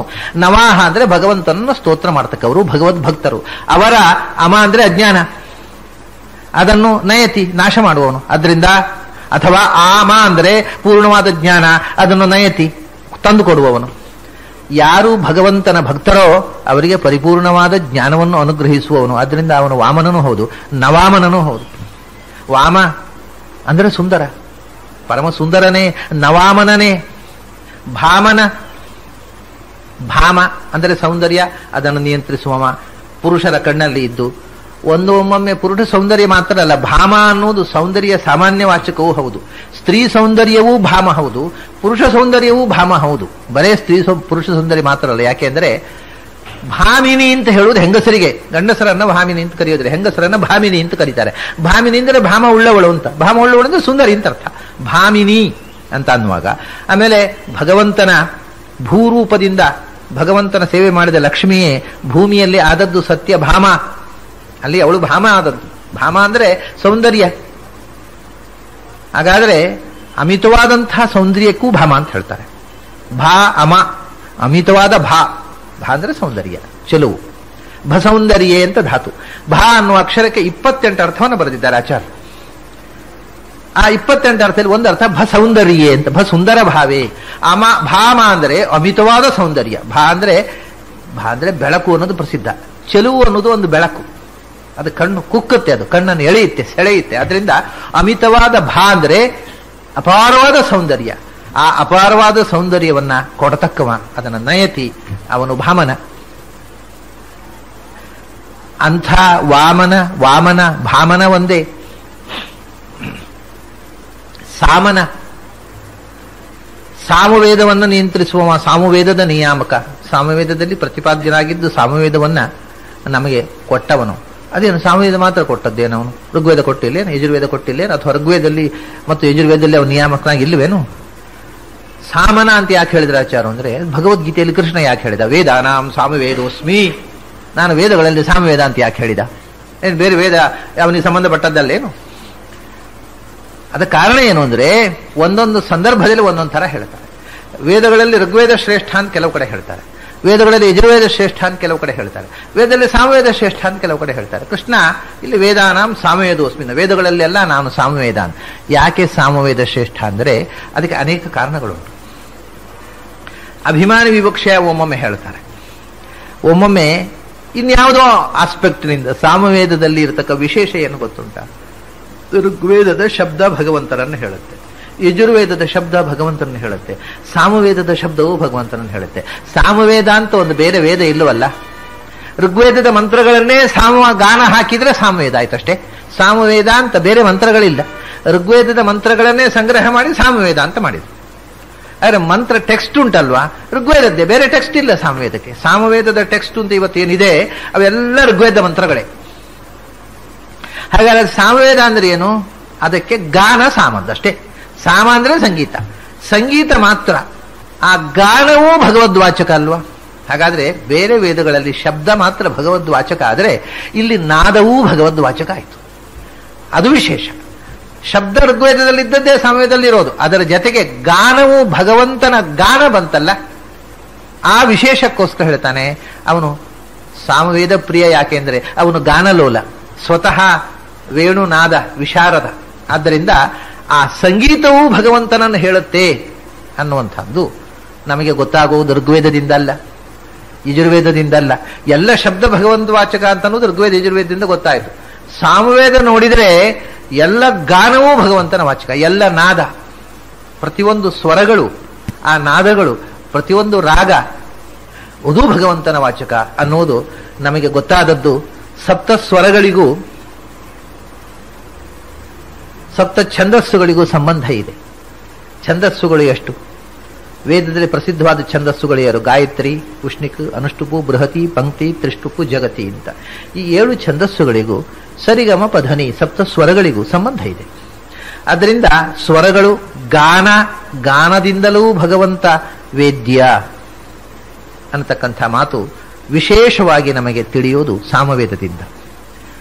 ಆ ಕಾರಣದಿಂದ ಕೃಷ್ಣ ಹೇಳ್ತಾನೆ, ನಾನು ವೇದದಲ್ಲಿ ಸರ್ವಶಬ್ದ ವಾಚ್ಯ ಅನ್ನೋದು ತಿಳಿದಾಗ ವೇದ ಪ್ರತಿಪಾದ್ಯ ಅಂತ ಗೊತ್ತಾಯಿತು. ಸರ್ವಶಬ್ದ ವಾಚ್ಯ ಅಷ್ಟೇ ಅಲ್ಲ, ಸರ್ವನಾದ ವಾಚ್ಯ ಅಂತ ಗೊತ್ತಾದಾಗ ಸಾಮವೇದ ಪ್ರತಿಪಾದ್ಯ ಅನ್ನೋದು ಗೊತ್ತಾಗತ್ತೆ. ಅದು ಸಾಮವೇದದ ವಿಶೇಷ, ಬೇರೆ ವೇದದಲ್ಲಿ ಇಲ್ಲ. ಅದಕ್ಕೋಸ್ಕರ ವೇದಾನಾಂ ಸಾಮವೇದೋಸ್ಮಿ. ಸಾಮನ ಅಂದ್ರೆ ಸಾಮವೇದದ ಗಾನದಿಂದ ಕೂಡ ವೇದ್ಯನಾದವ ಅಂತ. ಸಾಮ ಅಂತ ಅನ್ನೋದಕ್ಕೆ ಋಗ್ವೇದ ಮತ್ತು ಸಾಮವೇದ ಅಂತ ಅನ್ನೋದು ಇನ್ನೊಂದು ಅರ್ಥ. ಯಾಕೆಂದ್ರೆ ಸಾ ಮತ್ತು ಅಮ ಅಂತ ಎರಡು ಶಬ್ದಗಳು. ಸಾಮ ಇದು ಛಾಂದೋಗ್ಯ ಉಪನಿಷತ್ನಲ್ಲಿ ಬಂದ ಅರ್ಥ. ಇದೆಲ್ಲ ಆಚಾರ್ಯರ ತಲೆಯಲ್ಲಿ ಸುಳಿತಾ ಇರ್ತದೆ ಒಂದೊಂದು ನಾಮ ಹೇಳುವಾಗಲು. ಸಾ ಮತ್ತು ಅಮ. ಸಾ ಅಂದ್ರೆ ಋಗ್ವೇದದ ಮಾನಿನಿಯಾಗಿರತಕ್ಕಂಥ ಭಾರತಿ. ಅಮ ಅಂತಂದ್ರೆ ಸಾಮವೇದದ ಅಭಿಮಾನಿಯಾಗಿರತಕ್ಕಂಥ ಪ್ರಾಣದೇವರು. ಅದರಿಂದ ಸಾ ಪ್ಲಸ್ ಅಮ ಅಂದ್ರೆ ಭಾರತಿ ಮತ್ತು ಮುಖ್ಯ ಪ್ರಾಣರು. ಅವರಿಬ್ಬರನ್ನ ನಯತಿ ನಿಯಂತ್ರಿಸುವವನು ಸಾಮನ. ಋಗ್ವೇದ ಸಾಮವೇದಗಳನ್ನ ಅಭಿಮಾನಿಗಳಾಗಿ ನಿಯಂತ್ರಿಸುವ ಭಾರತಿ ಮುಖ್ಯ ಪ್ರಾಣರನ್ನ ನಿಯಂತ್ರಿಸುವವ ಸಾಮನ. ಆಮೇಲೆ ಅವನು ಸಾಮ, ಬರೇ ಸಾಮನ ಅಷ್ಟೇ ಅಲ್ಲ, ಸಾಮ ಸಮತ್ವಾತ್ ಸಾಮನಾಮಾಸೌ. ಭಗವಂತನಿಗೆ ಸಾಮ ಅಂತ ಹೆಸರು. ಯಾಕೆ ಅಂತಂದ್ರೆ ತೈತ್ರಿಯ ಉಪನಿಷತ್ತಿನಲ್ಲಿ ಹೇಳಿದ್ದಾರೆ, ವರ್ಣಸ್ವರ ಮಾತ್ರ ಬಲಂ ಸಾಮ ಸಂತಾನ ಅಂತ. ಸಾಮ ಅಂತಂದ್ರೆ ಭಗವಂತನ ಹೆಸರು. ಯಾಕೆ? ಎಲ್ಲರಲ್ಲಿಯೂ ಸಮಾನ. ಶುನಿಜೈವ ಶ್ವಪಾಕೆ ಚ ಪಂಡಿತಾ ಸಮದರ್ಶಿನಃ. ಎಲ್ಲವನ್ನೂ ಸಮಾನವಾಗಿ ನೋಡುವುದರಿಂದ ಯಾವುದರಲ್ಲೂ ಅವನಿಗೆ ಪಕ್ಷಪಾತ ಇಲ್ಲ. ಯಾವುದು ಒಂದು ಹೆಚ್ಚು ಅಲ್ಲ, ಒಂದು ಕಮ್ಮಿ ಅಲ್ಲ, ಎಲ್ಲವೂ ಒಂದೇ ಅವನಿಗೆ. ಆದ್ದರಿಂದ ಅವನು ಎಲ್ಲರಲ್ಲೂ ಸಮಾನನಾದ್ದರಿಂದ ಸಾಮ. ಆಮೇಲೆ ನಸೀಮ. ಅವನು ಸೀಮೆ ಅಂದರೆ ಎಲ್ಲೆ, ತುದಿ. ಇವನಿಗೆ ಒಂದು ಎಲ್ಲೆ ಉಂಟು? ಇಲ್ಲ, ಇವನಿಗೆ ತುದಿ ಅಂತಿಲ್ಲ. ಇದು ಅನಂತ. ಆ ತುದಿ, ಮೇಲಿನ ತುದಿ ಇಲ್ಲ. ಆದ್ರಿಂದ ಅವನು ನಸೀಮ. ನಸೀಮ ಅಂದ್ರೆ ಅಸೀಮ, ಸೀಮೆಯೇ ಇಲ್ಲ, ಎಲ್ಲೇ ಇಲ್ಲದಂಥ ಅನಂತವಾದಂಥ ಶಕ್ತಿ ನೀನು. ಸಾಮನ ಸೀಮನ. ಸಾಮ ನಸೀಮ. ಸೀಮನ ಅಂದ್ರೆ ಏನು? ಸೀಮ ಅಂದ್ರೆ ತುದಿ. ತುದಿಗೆ ನಯತಿ ಕೊಂಡೊಯ್ಯುವವನು, ಅಂದ್ರೆ ಸಂಸಾರದ ತುದಿಗೆ ಮೋಕ್ಷ ಕೊಡುವವನು ಸೀಮನ. ಆದರೆ ಸ್ವತಃ ನಸೀಮ, ನಿನಗೆ ತುದಿ ಇಲ್ಲ, ತುದಿ ಇಲ್ಲ, ಬಿಡುವುದಿಲ್ಲ. ನಾಂತೋ ನಚಾದಿಹಿ ನಚ ಸಂಪ್ರತಿಷ್ಠಾ. ಸಾಮನ, ಸೀಮನ, ಶಾಮನ. ನಸೀಮ, ನಶಾಮನ. ಒಂದು ಶಾಮನ ಮತ್ತೊಂದು ನಶಾಮನ, ಎರಡು ವಿಧವಾದ ಶಬ್ದಗಳಿವೆ ಅಲ್ಲಿ. ಶಾಮನ ಅಂತಂದ್ರೆ ಸಂಸಾರವನ್ನ ಶಮನ ಮಾಡತಕ್ಕಂಥ ಶಕ್ತಿ, ಭಕ್ತರ ದುಃಖ ಅಜ್ಞಾನಗಳನ್ನ ಉಪಶಮನ ಮಾಡತಕ್ಕಂಥ ಶಕ್ತಿ. ಆದ್ದರಿಂದ ಶಾಮನ. ಆಮೇಲೆ ನಶಾಮನ. ಯಾರು ನಶರೋ, ನಶ ಅದರ್ಶನೆ, ನಾಶಯೋಗ್ಯರೋ. ನಾಶಯೋಗ್ಯರು ಅಂದ್ರೆ ತಮೋಯೋಗ್ಯರು. ನಾಶ ಅಂದ್ರೆ ದುಃಖ ಪ್ರಾಪ್ತಿ, ನರಕ ಅನರ್ಥ, ನರಕಾದಿ ಅನರ್ಥಕ್ಕೆ ಯೋಗ್ಯರೋ ಅವರಿಗೆ ಏನ್ ಮಾಡ್ತಾನೆ? ಅಮಂನಯತಿ, ಅಜ್ಞಾನ ಕೊಟ್ಟು ಬಿಡ್ತಾನೆ. ಯಾರು ನಾಶಯೋಗ್ಯರೋ ಅವರಿಗೆ ಅಮನ. ಅಮ ಅಂದ್ರೆ ಅಜ್ಞಾನ, ಅಮನ. ಹೀಗೆ ಸಾಮನ, ಸೀಮನ, ಶಾಮನ. ಸಾನೋ. ಸಾನು ಅಂದ್ರೆ ಶಿಖರ. ಎಲ್ಲ ಪ್ರಪಂಚಕ್ಕೂ ಶಿಖರಪ್ರಾಯ, ಕಿರೀಟಪ್ರಾಯ, ಅದರ ತುದಿಯಲ್ಲಿ ನಿಂತು ಅದಕ್ಕೆ ಶಿಖರದಂತೆ ನಿಂತವನು ನೀನು. ಸಾಮನ, ಸೀಮನ, ಶಾಮನ, ಸಾನೋ. ಹೀಗೆ ತ್ರಿವಿಕ್ರಮ ಮತ್ತು ವಾಮನ ರೂಪಗಳನ್ನ ಒಂದು ಶ್ಲೋಕದಲ್ಲಿ ಆಚಾರ್ಯ ಹೇಳಿದರು. ಆಮೇಲೆ ಮುಂದಿನ ಶ್ಲೋಕದಲ್ಲಿ ಶ್ರೀಧರ ಮತ್ತು ಹೃಷಿಕೇಶ. ಶ್ರೀಧರ ಶ್ರೀಧರ ಶಂಧರ ವಂದೇ ಭೂರ್ಧರ ವಾರ್ಧರ ಕಂಧರದಾರಿನ್ ಹೃಷಿಕೇಶ ಪರೇಶ ಬಲೇಶ ವಿವಂದೇ ಶರಣೇಶ ಕಲೇಶ ಪರೇಶ ಸುಖೇಶ. ಶರಣೇಶ ಕಲೇಶ ಬಲೇಶ ಸುಖೇಶ. ಶ್ರೀಧರ ಶ್ರೀಧರ ಶಂಧರ ವಂದೇ. ಶ್ರೀಧರ ಅಂದ್ರೆ ಲಕ್ಷ್ಮಿಯನ್ನು ಧರಣೆ, ತೊಡೆಯಲ್ಲಿ ಲಕ್ಷ್ಮಿಯನ್ನು ಧರಿಸಿದವ, ಎದೆಯಲ್ಲಿ ಲಕ್ಷ್ಮಿ ಧರಿಸಿದವ. ಹಿಂದೆ ಭಗವಂತನ ಸ್ತೋತ್ರ ಮಾಡುವಾಗ ತೊಡೆಯಲ್ಲಿ ಲಕ್ಷ್ಮಿಯನ್ನ ಧರಿಸಿದವ. ಅಂಕಂ ಶ್ರಿತಾ ಶ್ರೀಹಿ ಅನ್ನುವ ಮಾತನ್ನ ತೆಗೆದುಕೊಂಡು ಪಂಡಿತರು ತತ್ವದೀಪಿಕಾದಲ್ಲಿ ಹೇಳಿದ್ದೆ. ತೊಡೆಯಲ್ಲಿ ಲಕ್ಷ್ಮಿಯನ್ನ ಧರಿಸಿದವ. ಆಮೇಲೆ ಶ್ರೀವತ್ಸ, ಎದೆಯಲ್ಲಿ ಲಕ್ಷ್ಮಿ ಧರಿಸಿದವ. ಅದರಿಂದ ಶ್ರೀಧರ, ನೀನು ಶ್ರೀಧರ ಶ್ರೀಧರ. ಶ್ರೀ ಅಂದರೆ ಕಾಂತಿ, ಸೌಂದರ್ಯ, ಚೆಲುವು. ನೀನು ಶ್ರೀಧರ ಅಂದರೆ ಕಲ್ಯಾಣತಮ, ಅತ್ಯಂತ ಸುಂದರ. ಶ್ರೀ ಅಂದರೆ ಜ್ಞಾನ. ನೀನು ಶ್ರೀಧರ, ನೀನು ಎಲ್ಲ ಜ್ಞಾನಗಳ ನೆಲೆ. ಶ್ರೀ ಅಂದರೆ ಸಾಹಿ ಶ್ರೀ ಅಮೃತ ಸತಾಂ ವೇದ. ನೀನು ಶ್ರೀಧರ, ಸರ್ವ ವೇದಗಳ ಧಾರಕ. ಶ್ರೀ ಅಂದರೆ ಕಣ್ಣು, ಕಿವಿ, ಬಾಯಿ, ನಾಲಗೆ, ಮನಸ್ಸು, ಚಕ್ಷುಶ್ರೋತ್ರಂ ಮನಸ್ಸು ಮತ್ತು ಉಸಿರು. ಕಣ್ಣು, ಕಿವಿ, ಮನಸ್ಸು, ಮಾತು, ಉಸಿರು, ಇವು 5ಕ್ಕೆ ಶ್ರೀ ಅಂತ ಹೆಸರು. ಪ್ರತಿಯೊಬ್ಬನಲ್ಲಿಯೂ ಇರತಕ್ಕಂಥ ಸಂಪತ್ತು ಇದು. ಒಳ್ಳೆಯದನ್ನು ನೋಡುವ ಕಣ್ಣು. ತಾವಾ ಏತಾಹ ಶೀರ್ಷನ್ ಶ್ರಿಯಶ್ರಿತಾಹ ಚಕ್ಷುಶ್ರೋತ್ರಂ ಮನೋವಾಕ್ ಪ್ರಾಣ. ಚಕ್ಷುಸ್ಸು, ಶ್ರೋತ್ರ, ಮನಸ್ಸು, ವಾಕು ಮತ್ತು ಪ್ರಾಣ. ಈ ಪಂಚವಿಧವಾಗಿರತಕ್ಕಂಥ ಶ್ರೀಗಳನ್ನ ಧರಿಸಿದವ, ಅದರೊಳಗೆ ನಿಯಾಮಕನಾಗಿದ್ದು ಈ ಇಂದ್ರಿಯಗಳನ್ನು ಧರಿಸಿದ ಹೃಷಿಕೇಶ, ಮುಂದೆ ಬರತಕ್ಕಂಥ ಹೃಷಿಕೇಶನೇ ಶ್ರೀಧರ ಅದೇ. ಆ ಇಂದ್ರಿಯಗಳನ್ನು ನಿಯಾಮಕನಾಗಿ ಆ ಇಂದ್ರಿಯಗಳಲ್ಲಿ ನೆಲೆಸಿ ಆ ಧಾರಕ ಶಕ್ತಿಯಾಗಿದ್ದವನು ನೀನು. ಆದ್ದರಿಂದ ಶ್ರೀಧರ ಶ್ರೀಧರ. ಶಂಧರ ಒಂದೇ ಎಂದರು. ಶಂಧರ ಅಂದರೆ ಆನಂದವನ್ನು ಧರಿಸಿದವ, ಪರಿಪೂರ್ಣ ಆನಂದ ಸ್ವರೂಪ. ಶ್ರೀಧರ ಶ್ರೀಧರ ಶಂಧರ ಒಂದೇ. ಭೂರ್ಧರ ವಾರ್ಧರ ಕಂಧರ ಧಾರಿನ್ನಂದು. ಭೂರ್ಧರ ಭೂಮಿಯನ್ನು ಧಾರಣೆ ಮಾಡಿದವ, ಭೂಧರ ಅಲ್ಲ ಭೂರ್ಧರ. ಯಾಕೆಂದ್ರೆ ಭೂ ಶಬ್ದ ಒಂದಿದೆ, ಭೂ ಶಬ್ದ ಇದೆ. ಈ ವ್ಯಾಹೃತಿಯಲ್ಲಿ ಬಂದಿರತಕ್ಕಂಥ ಶಬ್ದ ಉಂಟಲ್ಲ, ಭೂಹು ಭುವಸ್ವಹ ಅಂತ, ಅದು ಭೂಹು ಶಬ್ದ, ಅದು ಭೂ ಶಬ್ದ ಅಲ್ಲ.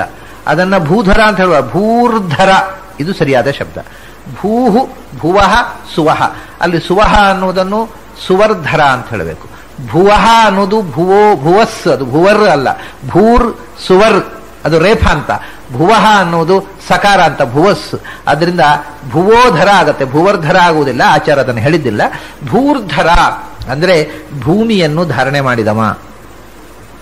ವರಾಹಾವತಾರದಲ್ಲಿ ಅಷ್ಟೇ ಅಲ್ಲ, ಭೂ ರೂಪದಲ್ಲಿ ಇರತಕ್ಕಂಥ ಲಕ್ಷ್ಮೀ, ಶ್ರೀಭೂ ಲಕ್ಷ್ಮೀಧರಾಭ್ಯಾಮ ಶ್ಲಿಷ್ಟ ಸ್ವಮೂರ್ತಿ ಗಣಮಧ್ಯಗ ಬ್ರಹ್ಮವಾಯು ಶಿವಾಹಿ ಚ ವಿಪೈ ಶಕ್ರಾದಿಕೈರಪಿ ಸೇವ್ಯಮಾನೋಧಿಕಂ ಭಕ್ತ್ಯಾ ನಿತ್ಯ ನಿಶೇಷ ಶಕ್ತಿಮಾನ್ ಅಂತ ಅಷ್ಟಾಕ್ಷರದ ಓಂಕಾರದ ಧ್ಯಾನ ಲಕ್ಷ್ಮೀಧರಾಭ್ಯಾಮ ಶ್ಲಿಷ್ಟ ಅಂತ.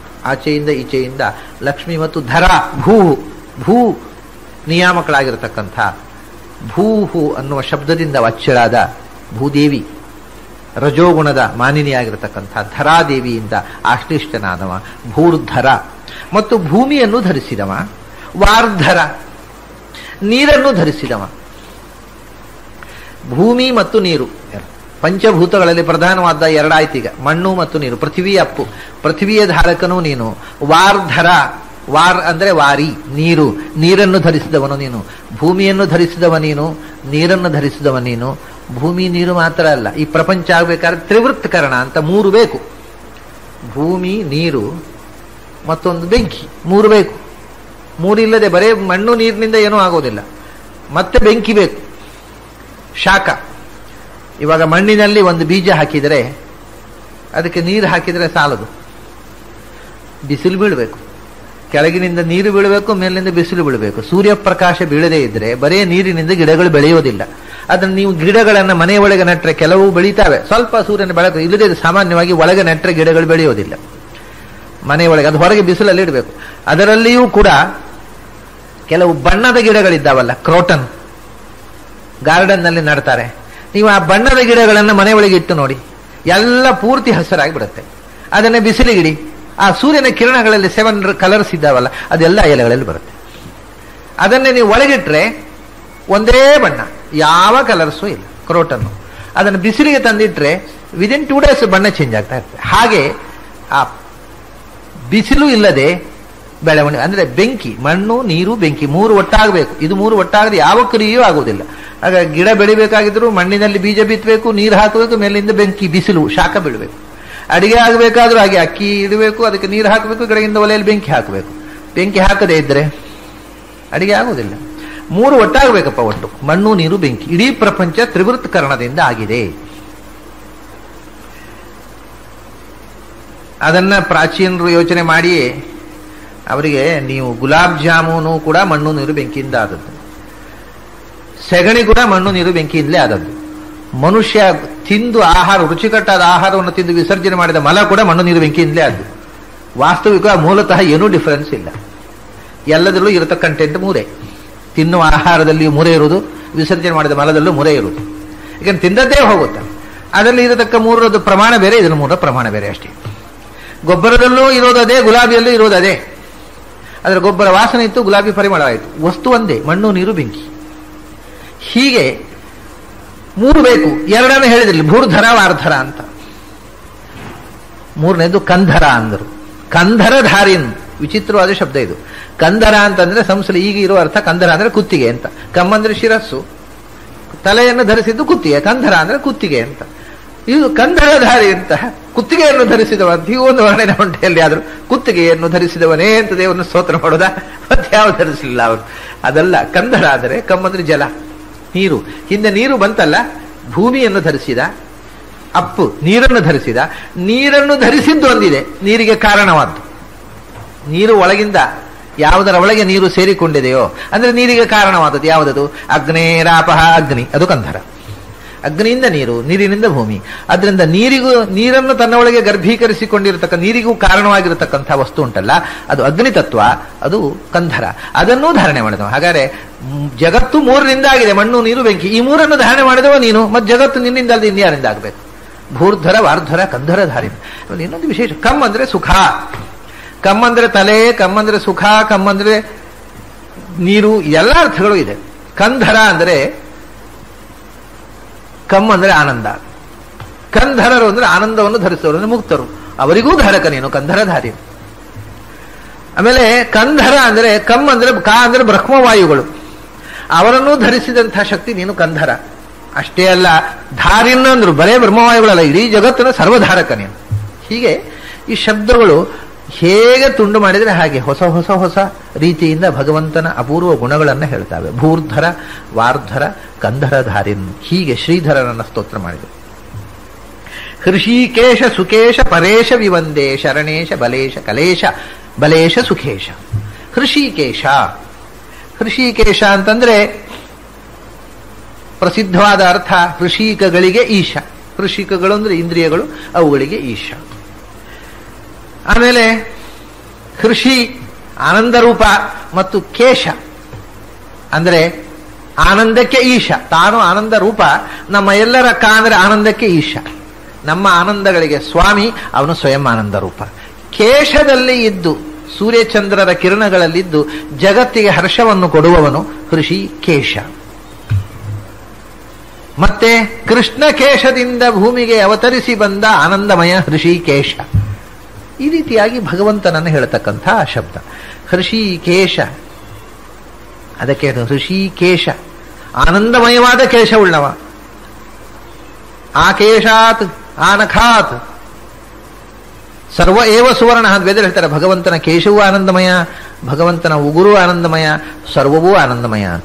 ಅದರಿಂದ ಹೃಷಿಕೇಶ ಸುಕೇಶ ಅಂದ್ರು. ಆನಂದಮಯವಾದ ಕೇಶವುಳ್ಳ. ಇದು ಹೃಷಿಕೇಶದ ಅರ್ಥವೇ. ಸುಕೇಶ ಆನಂದಮಯವಾದಂಥ ಕೇಶವುಳ್ಳವನು. ಮತ್ತು ಕೇಶದಲ್ಲಿ ಇದ್ದು ಸು ಆನಂದವನ್ನು ಕೊಡ್ತಕ್ಕವ. ಕೇಶ ಅಂದ್ರೆ ಸೂರ್ಯಕಿರಣ, ಅದೇ ಹೃಷಿಕೇಶದ ಅರ್ಥ. ಸುಕೇಶ ಆನಂದಮಯವಾದ ಕೇಶ, ಹೃಷಿಕೇಶ. ಆಮೇಲೆ ಕಾ ಈಶ ಬ್ರಹ್ಮರುದ್ರರು, ಅವರಿಗೆ ಹರ್ಷವನ್ನು ಕೊಟ್ಟವ ಸುಕೇಶ. ಕ ಈಶರಿಗೆ ಸುಖವನ್ನು ಕೊಟ್ಟವ ಹೃಷಿಕೇಶ ಸುಕೇಶ. ಪರೇಶ ವಿವಂದೇ, ಯಾರು ಈ ಜಗತ್ತನ್ನು ನಿಯಂತ್ರಿಸುವ ಪರಶಕ್ತಿಗಳೋ ಅವರಿಗೂ ಈಶ. ಯಾರು ಸುಕೇಶರೋ, ಸು ಅಂದ್ರೆ ನಿರ್ದುಷ್ಟವಾದ, ಕ ಅಂದ್ರೆ ಆನಂದ, ಅದಕ್ಕೆ ಈಶರಾದವರು ಅಂದ್ರೆ ಮುಕ್ತರು, ಅವರಿಗೂ ಸುಕೇಶ ಪರ. ಅವರನ್ನು ಮೀರಿ ನಿಂತವ, ಸುಕೇಶರಿಗಿಂತಲೂ ಮಿಗಿಲಾಗಿರ್ತಕ್ಕವ ಮತ್ತು ಎಲ್ಲರಿಗೂ ಈಶನಾದವ. ಅಂಥ ಭಗವಂತನೇ ವಿವಂದೇ ಶರಣೇಶ ಕಲೇಶ ಬಲೇಶ ಸುಖೇಶ. ಶರಣೇಶ, ಯಾರು ಅವನನ್ನು ಶರಣ ರಕ್ಷಕ ಅಂತ ನಂಬಿದ್ರೋ ಅಂಥವರಿಗೆ ರಕ್ಷಣೆಯನ್ನು ಕೊಟ್ಟು ಅವರನ್ನು ನಿಯಂತ್ರಿಸುವವನು ಶರಣೇಶ. ಆಮೇಲೆ ಕಲೇಶ, ಈ ಪ್ರಪಂಚದ ಸೃಷ್ಟಿಯಾಗುವುದಕ್ಕೆ ಷೋಡಶ ಕಲಃ ಪುರುಷ ಅಂತ 16 ಕಲೆಗಳು ಬೇಕು. 16 ಕಲೆಗಳಿಂದ ಪ್ರಪಂಚ ನಿರ್ಮಾಣ ಆಯಿತು. ಅದರಿಂದ ಭಗವಂತನನ್ನ ಈ 16 ಕಲೆಗಳಿಗೆ ಈಶ, ಅದರಿಂದ ಅವನ ಕಲೇಶ ಅಂತ ಹೇಳ್ತಾರೆ. 16 ಕಲೆಗಳು ಯಾವುದು? ಅದನ್ನು ನಾನು ಬಹಳ ಬಾರಿ ಹೇಳಿದ್ದೆ. ಒಂದು 16ನೇದ್ದು ಜೀವಕಲೆ, ಆ ಜೀವನಿಗೆ 15 ಜಡ ಕಲೆಗಳು, ಆವರಣ. ಇದೇ ಪ್ರಪಂಚ ಅಂತಂದ್ರೆ 16 ಅಂದರೆ ಜೀವ. ಅದಕ್ಕೆ 15 ಜಡ ಆವರಣಗಳು. ಅದೇ ಶ್ರದ್ಧೆ, ಪಂಚಭೂತಗಳು 6 ಆಯಿತು. ಶ್ರದ್ಧಾ, ಖಂ, ವಾಯುರ್, ಜ್ಯೋತಿರಾಪ, ಪೃಥಿವಿ. 7ನೇದು ಇಂದ್ರಿಯಗಳ ಬೇಲಿ. ಆಮೇಲೆ 8ನೇದು ಮನಸ್ಸು. 9ನೇದು ಅನ್ನ. 10ನೇದು ಅನ್ನದಿಂದ ಬರತಕ್ಕಂಥ ಸ್ಟೆಮಿನಾ, ವೀರ್ಯ. ಆಮೇಲೆ 12, 13, 14, 11, 12, 10, 11, 12, 9 ವೀರ್ಯ, ತಪಸ್ಸು, ಮಂತ್ರ, ಕರ್ಮ. ಇದು 11, 12, 13 10ರ ತನಕ ಆಯ್ತು. ವೀರ್ಯ 9ನೇದು ಅನ್ನ, 10ನೇದು ವೀರ್ಯ, 11, 12, 13 ತಪಸ್ಸು, ಮಂತ್ರ, ಕರ್ಮ. ಅಂದರೆ ಮನಸ್ಸಿನ ಯೋಚನೆ, ಮಾತು ಮತ್ತು ಕೃತಿ. ಅದು 13 ಆಯಿತು. ಅಲ್ಲಿಗೆ 14ನೇದು ಲೋಕ, ಪೊಸೆಷನ್, ಒಡೆತನ. ಆಮೇಲೆ ಲೋಕೇಶು ನಾಮ, ನೇಮ್ ಆ್ಯಂಡ್ ಫೇಮ್, ಹೆಸರು. ಹೆಸರು ಅಂದರೆ 2, ಅವನಿಗೆ ತಂದೆ ಇಟ್ಟ ಹೆಸರು ಮತ್ತು ಅವನ ಹೆಸರು ಗಳಿಸುತ್ತಾನೆ. ಒಳ್ಳೆ ಹೆಸರು ಗಳಿಸಿದರು. ಹೆಸರು ಗಳಿಸುವುದು ಅಂದರೆ ಫೇಮಸ್ ಅಂತ ಅರ್ಥ. ಅದನ್ನ ಹೆಸರು ಅಂದರೆ ನೇಮ್ ಆ್ಯಂಡ್ ಫೇಮ್. ಇದು ಇಷ್ಟು ಬೇಲಿಗಳು, 15 ಜಡ ಬೇಲಿಗಳಿಂದ ಆವೃತನಾಗಿ ಒಳಗೆ ಸಿಕ್ಕಿ ಹಾಕಿಕೊಂಡ 16ನೇವನು ಜೀವ. ಇದೇ ಸಂಸಾರ ಅಂದರೆ, ಇದೇ 16 ಕಲೆಗಳು. ಜೀವನಿಗೆ 15 ಕಲೆಗಳ ಆವರಣವನ್ನು ಮಾಡಿ ಸಂಸಾರದಲ್ಲಿ ಇಟ್ಟವನೇ ಕಲೇಶ. ಕಲೆಗಳಿಗೆ ಈಶ. ಆದ್ದರಿಂದಲೇ 15 ಬೇಲಿ ಒಳಗಿರುವುದರಿಂದ ಇವರಿಗೆ ಕ ಲೇಷ, ಆನಂದದ ಲೇಷ ಮಾತ್ರ, ಪೂರ್ಣಾನಂದ ಇಲ್ಲ. ಕ ಅಂದ್ರೆ ಆನಂದ, ಲೇಷ ಅಂದ್ರೆ ಕಿಂಚಿತ್ತು. ಅದು ಯಾರಿಗೆ? ಶರಣ, ಎಲ್ಲರಿಗೂ ಆಶ್ರಯನಾದವನೇ, ಎಲ್ಲರ ರಕ್ಷಕನೇ. ಮತ್ತೆ ಈಶ ಕಲೇಶ, ಈಶಾದಿಗಳಿಗೆ, ಈಶರು ಅಂದ್ರೆ ಜಗತ್ತನ್ನು ನಿಯಂತ್ರಿಸ್ತಕ್ಕಂಥ ಬ್ರಹ್ಮರುದ್ರಾದಿಗಳಿಗೂ ಕೂಡ ಕಲೇಶ, ಆನಂದದ ಲೇಷವನ್ನು ಮಾತ್ರ ಕೊಟ್ಟವ ನೀನು, ಪೂರ್ಣಾನಂದವನ್ನು ಕೊಟ್ಟಿಲ್ಲ. ಯಾಕಂದ್ರೆ ಪೂರ್ಣಾನಂದ ನೀನು ಒಬ್ಬನೇ. ಶರಣ, ಈಶ ಕಲೇಶ.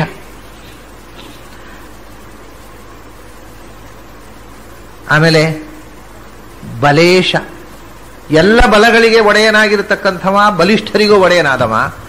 ಆದರೆ ಉಳಿದವರಿಗೆಲ್ಲ ಬರೇ ಬಲೇಶವನ್ನು ಕೊಟ್ಟವ. ಬ ಅಂದ್ರೂ ಬಲ, ಸಂಸ್ಕೃತದಲ್ಲಿ ಬಲ ಅಂದ್ರೂ ಬಲ, ಬಂ ಬಲ ಮುಚ್ಚತೆ ಅಂತ.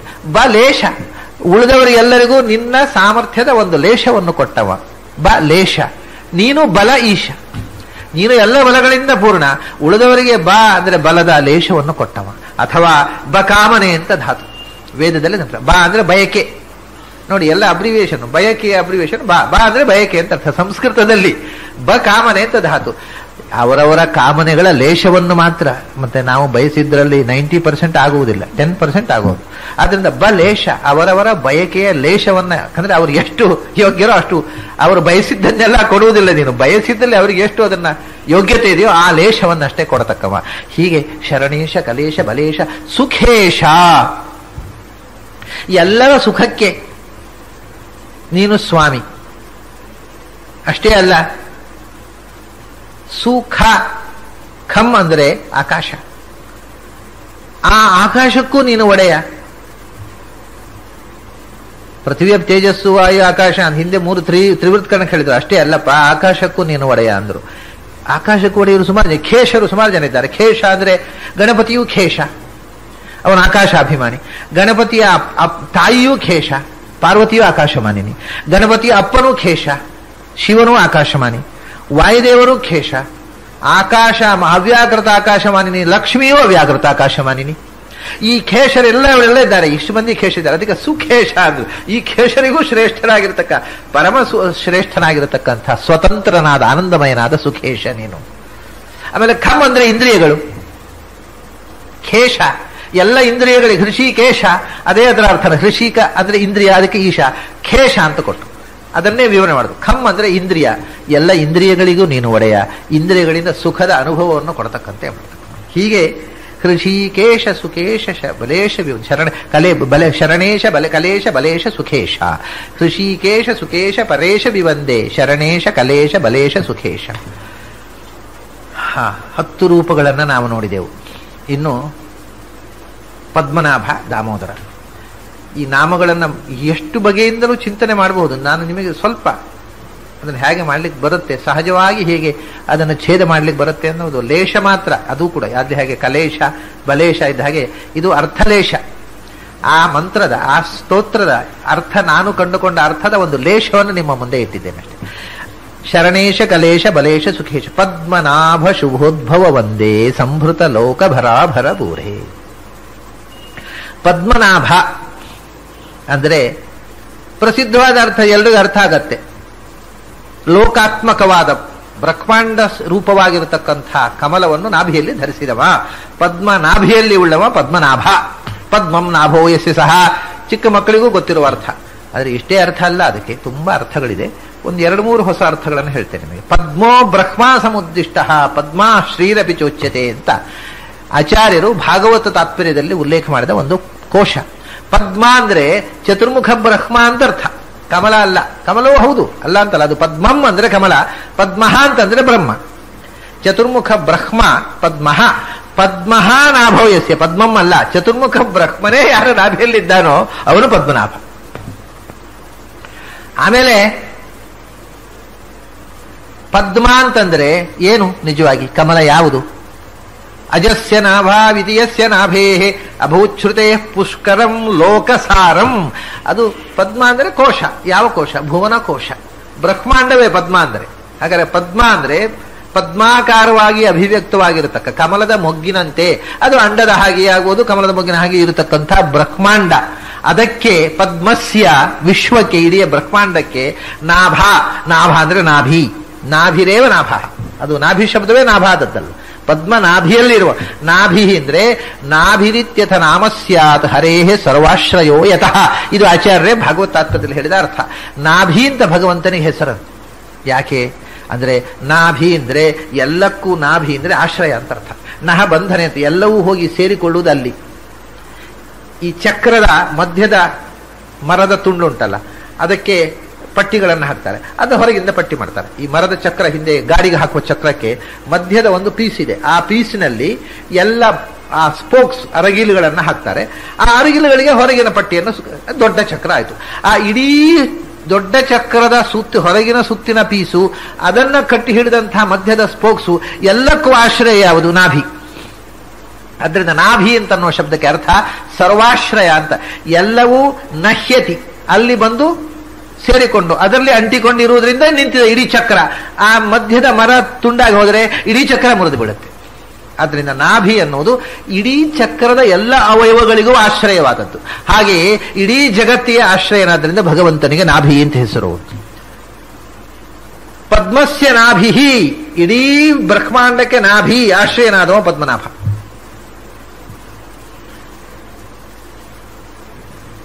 ಈ ರೀತಿಯಾಗಿ ಈ ಶಬ್ದಗಳನ್ನ ಬೇರೆ ಬೇರೆ ರೀತಿಯಿಂದ ನಾವು ಅನುಸಂಧಾನ ಮಾಡ್ಲಿಕ್ಕೆ ಬರುತ್ತೆ. ಪದ್ಮ ಮತ್ತು ನಾಭಿ ಅವನು. ಪದ್ಮ ಅವನೇ ಪದ್ಮ. ಪದ್ಮ ಅಂದ್ರೆ ಏನು? ಪ್ರಪದ್ಯತೆ, ಎಲ್ಲರೂ ಶರಣಾಗತಕ್ಕಂಥ ವಸ್ತು ಅಂತ ಅರ್ಥ. ಎಲ್ಲರೂ ಬಯಸುವಂಥ ವಸ್ತು ಅಂತ. ಹೂವುಗಳಲ್ಲಿ ಕಮಲ ಎಲ್ಲರೂ ಬಯಸುವಂತಹ ಚೆಲುವಿನ ರಾಶಿ, ಅದಕ್ಕೋಸ್ಕರ ಅದನ್ನು ಪದ್ಮ ಅಂತ ಕರೆದು. ಎಲ್ಲರೂ ಬಯಸುವಂತಹದ್ದು, ಎಲ್ಲರೂ ಬಯಸುವ, ಎಲ್ಲರೂ ಶರಣಾಗುವ ವಸ್ತು ಪದ್ಮ. ಆದ್ರಿಂದ ಭಗವಂತನೇ ಪದ್ಮ ಮತ್ತು ಎಲ್ಲರಿಗೂ ಆಶ್ರಯ. ಆದ್ರಿಂದ ಭಗವಂತನೇ ನಾಭಿ. ಪದ್ಮನು ಅವನೇ, ನಾಭಿಯು ಅವನೇ, ಆದ್ರಿಂದ ಅವನು ಪದ್ಮನಾಭ. ಪದ್ಮನಾಭ ಶುಭೋದ್ಭವ ಒಂದೇ. ಶುಭದ ಉದ್ಭವ ಯಾರಿಂದ ಆಗುತ್ತೋ ಅವನು ಶುಭೋದ್ಭವ. ಎಲ್ಲ ಮಂಗಲಗಳಿಗೆ ನೀನು ತವರು ಮನೆ ಎಂದರು. ಎಲ್ಲ ಶುಭಗಳು, ಕಲ್ಯಾಣಗಳು, ಧರ್ಮಗಳು ನಿನ್ನಲ್ಲಿ ಉದ್ಭವಗೊಳ್ಳುತ್ತವೆ. ಮತ್ತು ನಮ್ಮಲ್ಲಿ ಇರತಕ್ಕಂಥ ಶುಭವೂ ನಿನ್ನಿಂದಲೇ ಉದ್ಭವ ಆಗಬೇಕು. ಜೀವಜಾತದಲ್ಲಿ ಶುಭನಾದ ಚತುರ್ಮುಖನ ಉದ್ಭವ ನಿನ್ನಿಂದ ಆಯಿತು.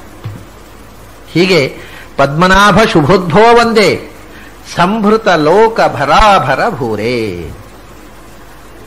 ಸಂಭೃತ ಲೋಕ, ಇಡೀ ಲೋಕಗಳು ಅದೇ ಪದ್ಮನಾಭ ಅನ್ನೋದರದ್ದೇ ಅರ್ಥ ಇದು. ಪದ್ಮ ಅಂದ್ರೆ ಲೋಕಗಳು, ಅದು ನಿನ್ನಲ್ಲಿ ಸಂಭೃತವಾಗಿದೆ, ನಿನ್ನ ಹೊಟ್ಟೆಯಲ್ಲಿ ಅಡಗಿದೆ, ನೀನು ಅದನ್ನು ಭರಿಸಿಕೊಂಡಿದ್ದಿ. ಸಂಭೃತ ಲೋಕ, ಸಂಭೃತ ಲೋಕ. ಭರಾಭರ ಅಂದರೆ ಈ ಜಗತ್ತನ್ನು ಭರಿಸಿದವನು ನೀನು, ಭರಿಸದವನು ನೀನು ಅಂದ್ರು. ನೀನು ಭರನೂ ಹೌದು, ನೀನು ಅಭರನೂ ಹೌದು. ಭರ, ನೀನು ಅಭರ. ಅದೇನು, ನೀನು ಧರಿಸಿದವನು ಹೌದು, ನೀನು ಧರಿಸಿದವನು ಅಲ್ಲ. ಗೀತೆಯಲ್ಲಿ ಕೂಡ ಹೇಳ್ತಾನೆ, ಭೂತಭನ್ನಚ ಭೂತಸ್ಥ. ನಾನು ಎಲ್ಲವನ್ನು ಧರಿಸಿದ್ದೇನೆ, ಯಾವುದು ನನ್ನಲ್ಲಿಲ್ಲ, ನಾನು ಯಾವುದಲ್ಲೂ ಇಲ್ಲ, ಯಾವುದನ್ನು ಧರಿಸಿಲ್ಲ. ಎಲ್ಲವನ್ನೂ ಧರಿಸಿದ್ದಾನೆ ಸರ್ವಾಶ್ರಯ. ಆದ್ರಿಂದ ಯಾವುದನ್ನೂ ಧರಿಸಲಿಲ್ಲ ನಿರ್ಲಿಪ್ತ. ಆದ್ದರಿಂದ ಅದರಿಂದ ನೀನು ಎಲ್ಲವನ್ನೂ ಭರಿಸಿದವ, ಆದರೆ ಯಾವುದನ್ನೂ ನೀನು ಹೊತ್ತುಕೊಳ್ಳಿಲ್ಲ. ಯಾಕಂದ್ರೆ ಹೊತ್ತುಕೊಳ್ಳುವುದು ಅಂದ್ರೆ ಹೆಗಲು ನೋವಾಗಬೇಕು. ನೀನು ಹೆಗಲು ನೋವು ಆಗೋದಿಲ್ಲ, ನೀನು ಅಂಟಿಕೊಳ್ಳೋದೇ ಇಲ್ಲ. ಎಲ್ಲವನ್ನೂ ಹೊತ್ತುಕೊಂಡಿದ್ದೀಯ, ಆದ್ರೂ ಯಾವುದನ್ನು ಹೊತ್ತುಕೊಂಡಿಲ್ಲ. ಹೊತ್ತುಕೊಳ್ಳುವುದು ಅಂದರೆ ಹತ್ತಿಸಿಕೊಳ್ಳುವುದು, ಅಂಟಿಸಿಕೊಳ್ಳುವುದು. ಹೊತ್ತಿದ್ದಿ ಆದರೆ ಹತ್ತಿಕೊಳ್ಳಿಲ್ಲ. ಅದು ಹತ್ತುವುದು ಅಂದರೆ ಹತ್ತುವುದು. ಆ ಹತ್ತಬೇಕಾದ್ರೆ ಮೊದಲು ಹತ್ತಿಕೊಳ್ಳಬಾರದು, ಅದು ಹತ್ತಬಾರದು. ನಮಗೆ ಹತ್ತಿದ್ರೆ ನಮಗೆ ಹತ್ತಲಿಕ್ಕೆ ಆಗೋದಿಲ್ಲ. ಹತ್ತಬೇಕು ಅಂದ್ರೆ ಹತ್ತಬಾರದು. ಅದಕ್ಕೋಸ್ಕರ ಹತ್ತಿಕೊಳ್ಳದೇ ಇರುವುದು, ಅಂಟಿಸಿಕೊಳ್ಳದೇ ಇರುವುದು, ಅದಿದ್ದರೆ ಹತ್ತಲಿಕ್ಕಾಗತ್ತೆ. ನಾನು ಹಿಂದೆ ಒಂದು ಹೇಳಿದ್ದೆ, ನಾನು ಬಾಲ್ಯದಲ್ಲಿ ಕನ್ನಡದಲ್ಲಿ ಒಂದು ಪದ್ಯ ಬರೆದಿದ್ದೆ. ಹತ್ತಿಯೂ ಮತ್ತೆ ಇಳಿಯಲೇಬೇಕಾದರೆ ನನ್ನಂಥ ಹತ್ತದವನೇ ವಾಸಿ ಅಂತ. ಅಂದರೆ ಅಲ್ಲಿ ಹತ್ತದವನು ಅಂದರೆ ಡಿಟ್ಯಾಚ್ಡ್ ಅಂತ ಅರ್ಥ ಒಂದು, ಮತ್ತೊಂದು ಮೇಲಕ್ಕೆ ಹತ್ತಲಿಕ್ಕೆ ಪ್ರಯತ್ನವೇ ಮಾಡಿದವನು ಅಂತ. ಮೇಲೆ ಹತ್ತಿಯೂ ಮತ್ತೆ ಇಳಿಯಲೇಬೇಕಾದರೆ ನನ್ನಂಥ ಹತ್ತದವನೇ ವಾಸಿ. ನೀವು ಹತ್ತಿದ್ರಿ, ಮತ್ತೇನು ಮಾಡಿದ್ರಿ? ಇಳಿದ್ರಿ. ಮತ್ತೆ ಇಳಿಯೋದೇ ಆದರೆ ನಾನು ಇಳಿಯೋದು ಕೂತದೇ ಇದ್ದೆ, ನಾನು ಹತ್ತಲಿಲ್ಲ. ಯಾಕಂದ್ರೆ ಇಳಿಯೋ ಕೆಲಸ ಉಳಿದಲ್ಲ. ಹತ್ತುವವರು ಇಳಿಲಿಕ್ಕೆ ಹತ್ತುವುದಾದರೆ ನಾನು ಹತ್ತಿ ಏನು ಮಾಡಿದೆ? ನೀವು ಕೆಳಗೆ ಬಂದ್ರಿ, ನಾನು ಆರಾಮಾಗಿ ಕೂತಿದ್ದೇನೆ. ಹತ್ತಿಯೂ ಮತ್ತೆ ಇಳಿಯಲೇಬೇಕಾದರೆ ನನ್ನಂಥ ಹತ್ತದವನೇ ವಾಸಿ. ನೀವು ಹಚ್ಚಿಕೊಂಡು ಹತ್ತಿದರೆ ಮೇಲೆ ಹತ್ತಿದೆ ಇಷ್ಟು ಎತ್ತರಕ್ಕೆ ಹೋದೆ ಅಂತ ತಲೆಯಲ್ಲಿ ಹತ್ತಿಕೊಂಡ್ರೆ ಮತ್ತೆ ಇಳಿಯಬೇಕಾಗತ್ತೆ. ಆ ಈಗೋದಿಂದ ನಿಮ್ಮ ಮತ್ತೆ ಮೇಲೆ ಹೋಗ್ಲಿಕ್ಕೆ ಬಿಡೋದಿಲ್ಲ. ಅದು ಈಗೋ ಅನ್ನೋದು ಈ ಬೆಲೂನಿಗೆ, ಜೀವ ಅನ್ನೋದು ಒಂದು ಬೆಲೂನ್ ಇದ್ದಾಗಿದೆ. ಅದು ಆ ಬೆಲೂನಿಗೆ ಹೀಗೆ ಮುಖ ಸಿಂಡರಿಸಿಕೊಂಡು ಕೂತ್ಕೊಳ್ಳುವ ಈಗೋ ಇರುತ್ತಲ್ಲ, ಅದು ಕಲ್ಲು ಕಟ್ಟಿದ ಹಾಗೆ. ಅದು ಕಟ್ಟಿಬಿಟ್ರೆ ಕೆಳಗೆ ಮೇಲೆ ಹೋಗೋದಿಲ್ಲ ಬೆಲೂನು. ಹತ್ತಿಯೂ ಮತ್ತೆ ಆ ಈಗೋ ಇದ್ರೆ ಕೆಳಗೆ ಇಳಿಲೇಬೇಕು. ಆದ್ರಿಂದ ನಾನು ಅದನ್ನ ಡಿಟ್ಯಾಚ್ಡ್ ಆಗಿರುವನ ಮೇಲಲ್ವಾ, ನೀವು ಹತ್ತಿ ಇಳಿತಾ ಇದ್ದೀನಿ, ನನ್ನ ಮೇಲೆ ಹೋಗ್ತಾನೆ ಇರ್ತೇನೆ. ಇದು ಇನ್ನೊಂದು ಅರ್ಥ ಆ ಪದ್ಯಕ್ಕೆ. ಹೀಗೆ ಆ ಹತ್ತದವನು ನಾವು ಹತ್ತಿಕೊಂಡ್ರೆ ಹತ್ತಲಿಕ್ಕಾಗುವುದಿಲ್ಲ, ಹತ್ತದೇ ಇದ್ರೆ ಹತ್ತುವುದು ಸಾಧ್ಯ. ಅದರಿಂದ ಅವನ ಅಭರ ಯಾವುದನ್ನು ಹತ್ತಿಕೊಂಡವನಲ್ಲ, ಅದು ಎಲ್ಲವನ್ನು ಹೊತ್ತುಕೊಂಡ ಭರಾಭರ. ಮತ್ತು ಜಗತ್ತಿನ ಭರಣ ಶಕ್ತಿಗಳಾಗಿರತಕ್ಕಂಥ ಎಲ್ಲಾ ದೇವತಾ ಶಕ್ತಿಗಳನ್ನು ಆಭರ ಚೆನ್ನಾಗಿ ಭರಿಸಿದವ, ರಕ್ಷಣೆ ಮಾಡ್ತಕ್ಕವ. ಭೂರೇ ದಾಮೋದರ ದೂರತರ ಅಂತ ಪದ್ಮನಾಭ. ಭೂರಿ ಅಂದ್ರೆ ಭೂರಿ, ಭೂಮ ಎಲ್ಲಕ್ಕಿಂತ ದೊಡ್ಡದು, ಪರಿಪೂರ್ಣವಾದದ್ದು ಭೂರಿ. ಅಂಥ ಪರಿಪೂರ್ಣವಾಗಿರತಕ್ಕಂಥ ಅಸ್ತು.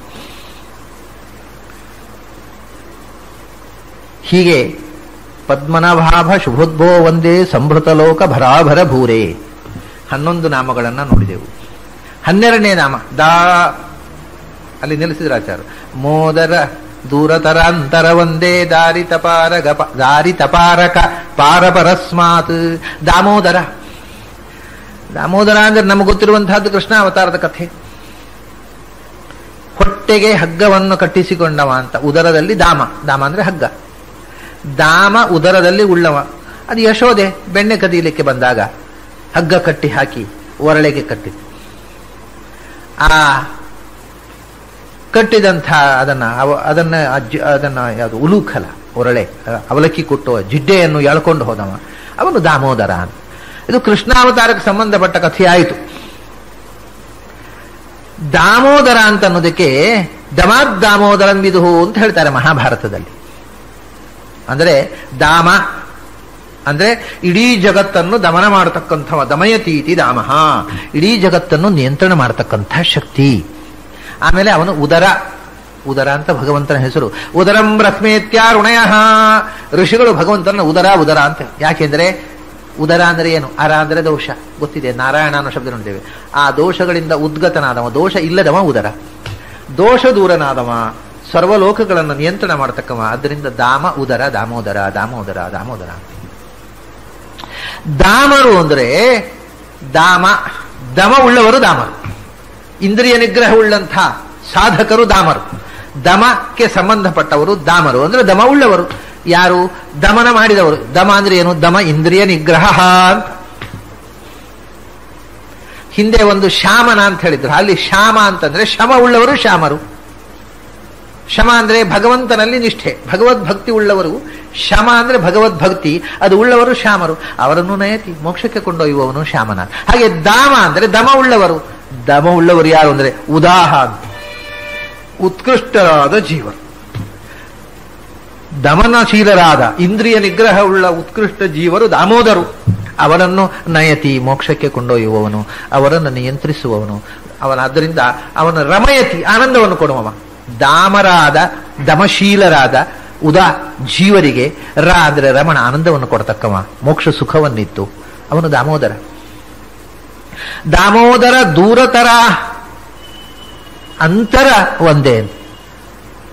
ದೂರತರ ಬಹಳ ದೂರ ನೀನು, ಆದರೆ ಅಂತರ ಒಳಗೆ ಇರುವ ನೀನು. ದೂರತರ ಅವ್ಯತ್ತು ತದೇವ ಅಂತಿಕ ಮಂತಿರ ಅಂತೇ ರಮತೆ. ಬಹಳ ಸಮೀಪದಲ್ಲೇ ಎದ್ದು ಇರುವವನು, ಆದರೆ ದೂರತರ ನೀನು ಹೊರಗಿಂದ ಹುಡುಕಿದ್ರೆ ಎಲ್ಲಿ ಹೋದರೂ ಇಲ್ಲ, ನೀನು ದೂರದಿಂದ ದೂರ. ಆದರೆ ಅಂತರ ಬಹಳ ಅಂತರಂಗಕ್ಕಿಂತ ಅಂತರ, ಒಳಗಿಂದ ಅತ್ಯಂತ ಸಮೀಪದಲ್ಲಿರತಕ್ಕವ. ದಾಮೋದರ ದೂರತರಾಂತರ ಒಂದೇ. ದಾರಿತ ಪಾರಕ, ಈಗ ಪ್ರಿಂಟ್ ಆದ ಪಾಠ ದಾರಿತ ಪಾರಗ ಅಂತ ಋಷಿ ತೀರ್ಥ ಬರೆದಿದ್ದು ದಾರಿತ ಪಾರಕ ಅಂತ. ದಾರಿತ ಪಾರ, ಯಾರು ಈ ಸಂಸಾರದ ಪಾರವನ್ನ ಕಡಲನ್ನ ವಿದಾರಣ ಮಾಡಿ ದಾಟಿ ಆಚೆಗೆ ಹೋಗಿದ್ದಾರೆ ಅವರಿಗೆ ಕ ಅಂದ್ರೆ ಆನಂದವನ್ನು ಕೊಡ್ತಕ್ಕವ. ಆಮೇಲೆ ದಾರಿತ ಪಾರಕ, ದಾರಿತ ಪಾರ, ಯಾರು ಸಂಸಾರವನ್ನು ವಿದಾರಣ ಮಾಡಿದ್ದಾರೆ, ದಾರಿತರು ಅಂದ್ರೆ ದಾರಿ ತಪ್ಪಿದವರಲ್ಲ, ದಾರಿ ತಪ್ಪದವರು. ದಾರಿತ ಅಂದ್ರೆ ದಾರಿಯಲ್ಲಿ ಇರುವವರು, ಸಂಸಾರವನ್ನ ದಾರಿಯನ್ನ ದಾಟಿದವರು, ವಿದಾರಣ ಮಾಡಿ ಸಂಸಾರ ಭೇದನ ಮಾಡಿದವರು ಅಥವಾ ಲಿಂಗ ವಿದಾರಣ ಮಾಡಿದವರು, ಅವರಿಗೆ ಪಾರ, ಕೊನೆಗೆ ಸೇರಬೇಕಾದಂಥ ವಸ್ತು. ಆಮೇಲೆ ದಾರಿತ ಪಾರ ಕಪಾರ, ಆನಂದದ ಪಾರ, ಪರಾಕಾಷ್ಠೆ, ಆನಂದದ ಪರಾಕಾಷ್ಠೆ ನೀನು. ಮತ್ತು ಪರಸ್ಮಾತ್ ಪಾರ, ಯಾವುದು ಹಿರಿಯ ವಸ್ತು ಅಂತಿದೆಯೋ ಆ ಹಿರಿಯ ವಸ್ತುವಿಗೂ ಆಚೆಗೆ ಇರತಕ್ಕ ಪಾರ ಅಂದರೆ ಸರ್ವೋತ್ತಮ. ದಾರಿತ ಪಾರ ಕಪಾರ ಪರಸ್ಮಾತ್. ಇಂಥ ದಾಮೋದರ ದೂರತರ ಅಂತರ ಒಂದೇ. ದೂರದಲ್ಲಿರತಕ್ಕವ ದುರ್ಜನರಿಗೆ, ಸಜ್ಜನರಿಗೆ ಅತ್ಯಂತ ಹತ್ತಿರದಲ್ಲಿರುವವ. ಹೊರಗಿನಿಂದ ಹುಡುಕಿದರೆ ದೂರ, ಒಳಗಿಂದ ಹುಡುಕಿದರೆ ಅಂತರ. ಒಳಗಿಂದ ಒಳಗೆ ಜೀವಸ್ವರೂಪದ ಅಂತೇರ ಮತ್ತೆ ಜೀವಸ್ವರೂಪದ ಒಳಗೇ ವಿಹರಿಸುವಂತಹದ್ದು. ಅವನು ಅಂತರನೂ ಹೌದು, ಅವನು ಆಂತರನೂ ಹೌದು. ಹೀಗೆ ದಾಮೋದರ ದೂರತರಾಂತರ ಒಂದೇ. ದಾರಿತ ಪಾರಕ ಪಾರ ಪರಸ್ಮಾತ್. ದ್ವಾದಶ ಮೂರ್ತಿಯ 12 ನಾಮಗಳನ್ನು, ಆ ನಾಮಗಳಲ್ಲಿ ನಾವು ಉಪಾಸನೆ ಮಾಡಬೇಕಾದ ಅನೇಕ ಗುಣವಿಶೇಷಗಳನ್ನು ಹೇಳಿ ಆಚಾರ್ಯರು ಆನಂದ ಸುತೀರ್ಥ ಮುನೀಂದ್ರ ಕೃತಾ ಹರಿಗೀತಿರಿಯಂ ಪರಮಾದರತಃ ಪರಲೋಕ ವಿಲೋಕನ ಸೂರ್ಯ ನಿಭಾ ಹರಿಭಕ್ತಿ ವಿವರ್ಧನ ಶೌಂಡತಮಾತ್. ಈ ಸ್ತೋತ್ರದ ಬಗ್ಗೆ ಭಾರಿ ವಿಶೇಷಣ ಕೊಡ್ತಾರೆ ಆಚಾರ್ಯ. ಆನಂದ ಸುತೀರ್ಥ ಮುನೀಂದ್ರ ಕೃತ, ಇದನ್ನ ಬರೆದವನು ತಾನು. ಆನಂದ ಸುತೀರ್ಥ, ಆನಂದವನ್ನು ಕೊಡತಕ್ಕ ಸುತೀರ್ಥ, ಸಚ್ಛಾಸ್ತ್ರವನ್ನು ಮಾಡಿದವ. ಬರೇ ತೀರ್ಥ ಅಂದ್ರೆ ಶಾಸ್ತ್ರ, ಸುತೀರ್ಥ ಅಂದರು. ಆನಂದವನ್ನು ಕೊಡತಕ್ಕಂಥ ಸುತೀರ್ಥ ಸಚ್ಛಾಸ್ತ್ರ. ಮತ್ತು ಸ್ವಿತ್ಯ ಸು ಅಂದ್ರೆ ಭಗವಂತನ ಹೆಸರದು, ಭಗವತ್ ಪ್ರತಿಪಾದಕವಾದ ಶಾಸ್ತ್ರ. ಆನಂದವನ್ನು ಕೊಡುವ ಭಗವತ್ ಪ್ರತಿಪಾದಕವಾದ ಶಾಸ್ತ್ರವನ್ನ ಬರದ. ಆದ್ದರಿಂದ ಆನಂದ ಸುತೀರ್ಥ ಅಂತ ಹೆಸರಾಗಿರತಕ್ಕ ಮುನೀಂದ್ರ, ಮುನಿಗಳಿಗೆ ಮುನಿಗಳ ಒಡೆಯ, ಮುನಿಗಳಿಗೆಲ್ಲ ನಿಯಾಮಕ ಶಕ್ತಿ. ಮನನ ಮಾಡಿ ಭಗವಂತನ ತಿಳಿದ ಜ್ಞಾನಿಗಳಿಗೆಲ್ಲ ಹಿರಿಯ ಜ್ಞಾನಿ ಮುನೀಂದ್ರ. ಆನಂದ ಸುತೀರ್ಥ ಮುನೀಂದ್ರ ಕೃತ.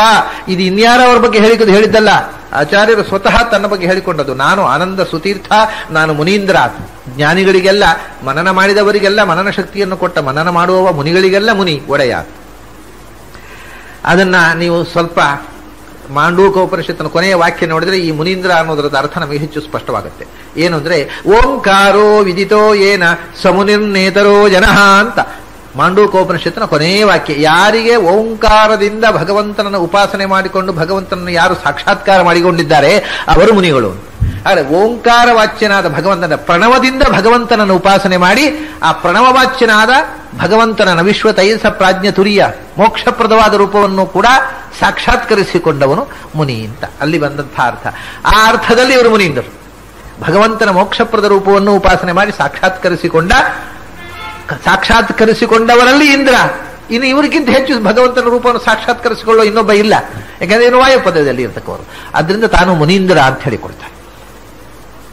ಓಂಕಾರದ ಉಪಾಸನೆಯ ಪರಾಕಾಷ್ಠೆಯನ್ನು ಆಚಾರ್ಯರು ತನ್ನ ಅವತಾರದಲ್ಲಿ ಯಾರಿಗೂ ತಾನು, ಯಾಕಂದ್ರೆ ಅವರು ಓಂಕಾರವನ್ನು ಏನು ಉಪಾಸನೆ ಮಾಡ್ತಾರೆ ಅದನ್ನೆಲ್ಲ ಯಾರಿಗೆ ಹೇಳಬೇಕು? ಅವರು ಯಾವ ಶಿಷ್ಯರಿಗೆ ಹೇಳಬೇಕು?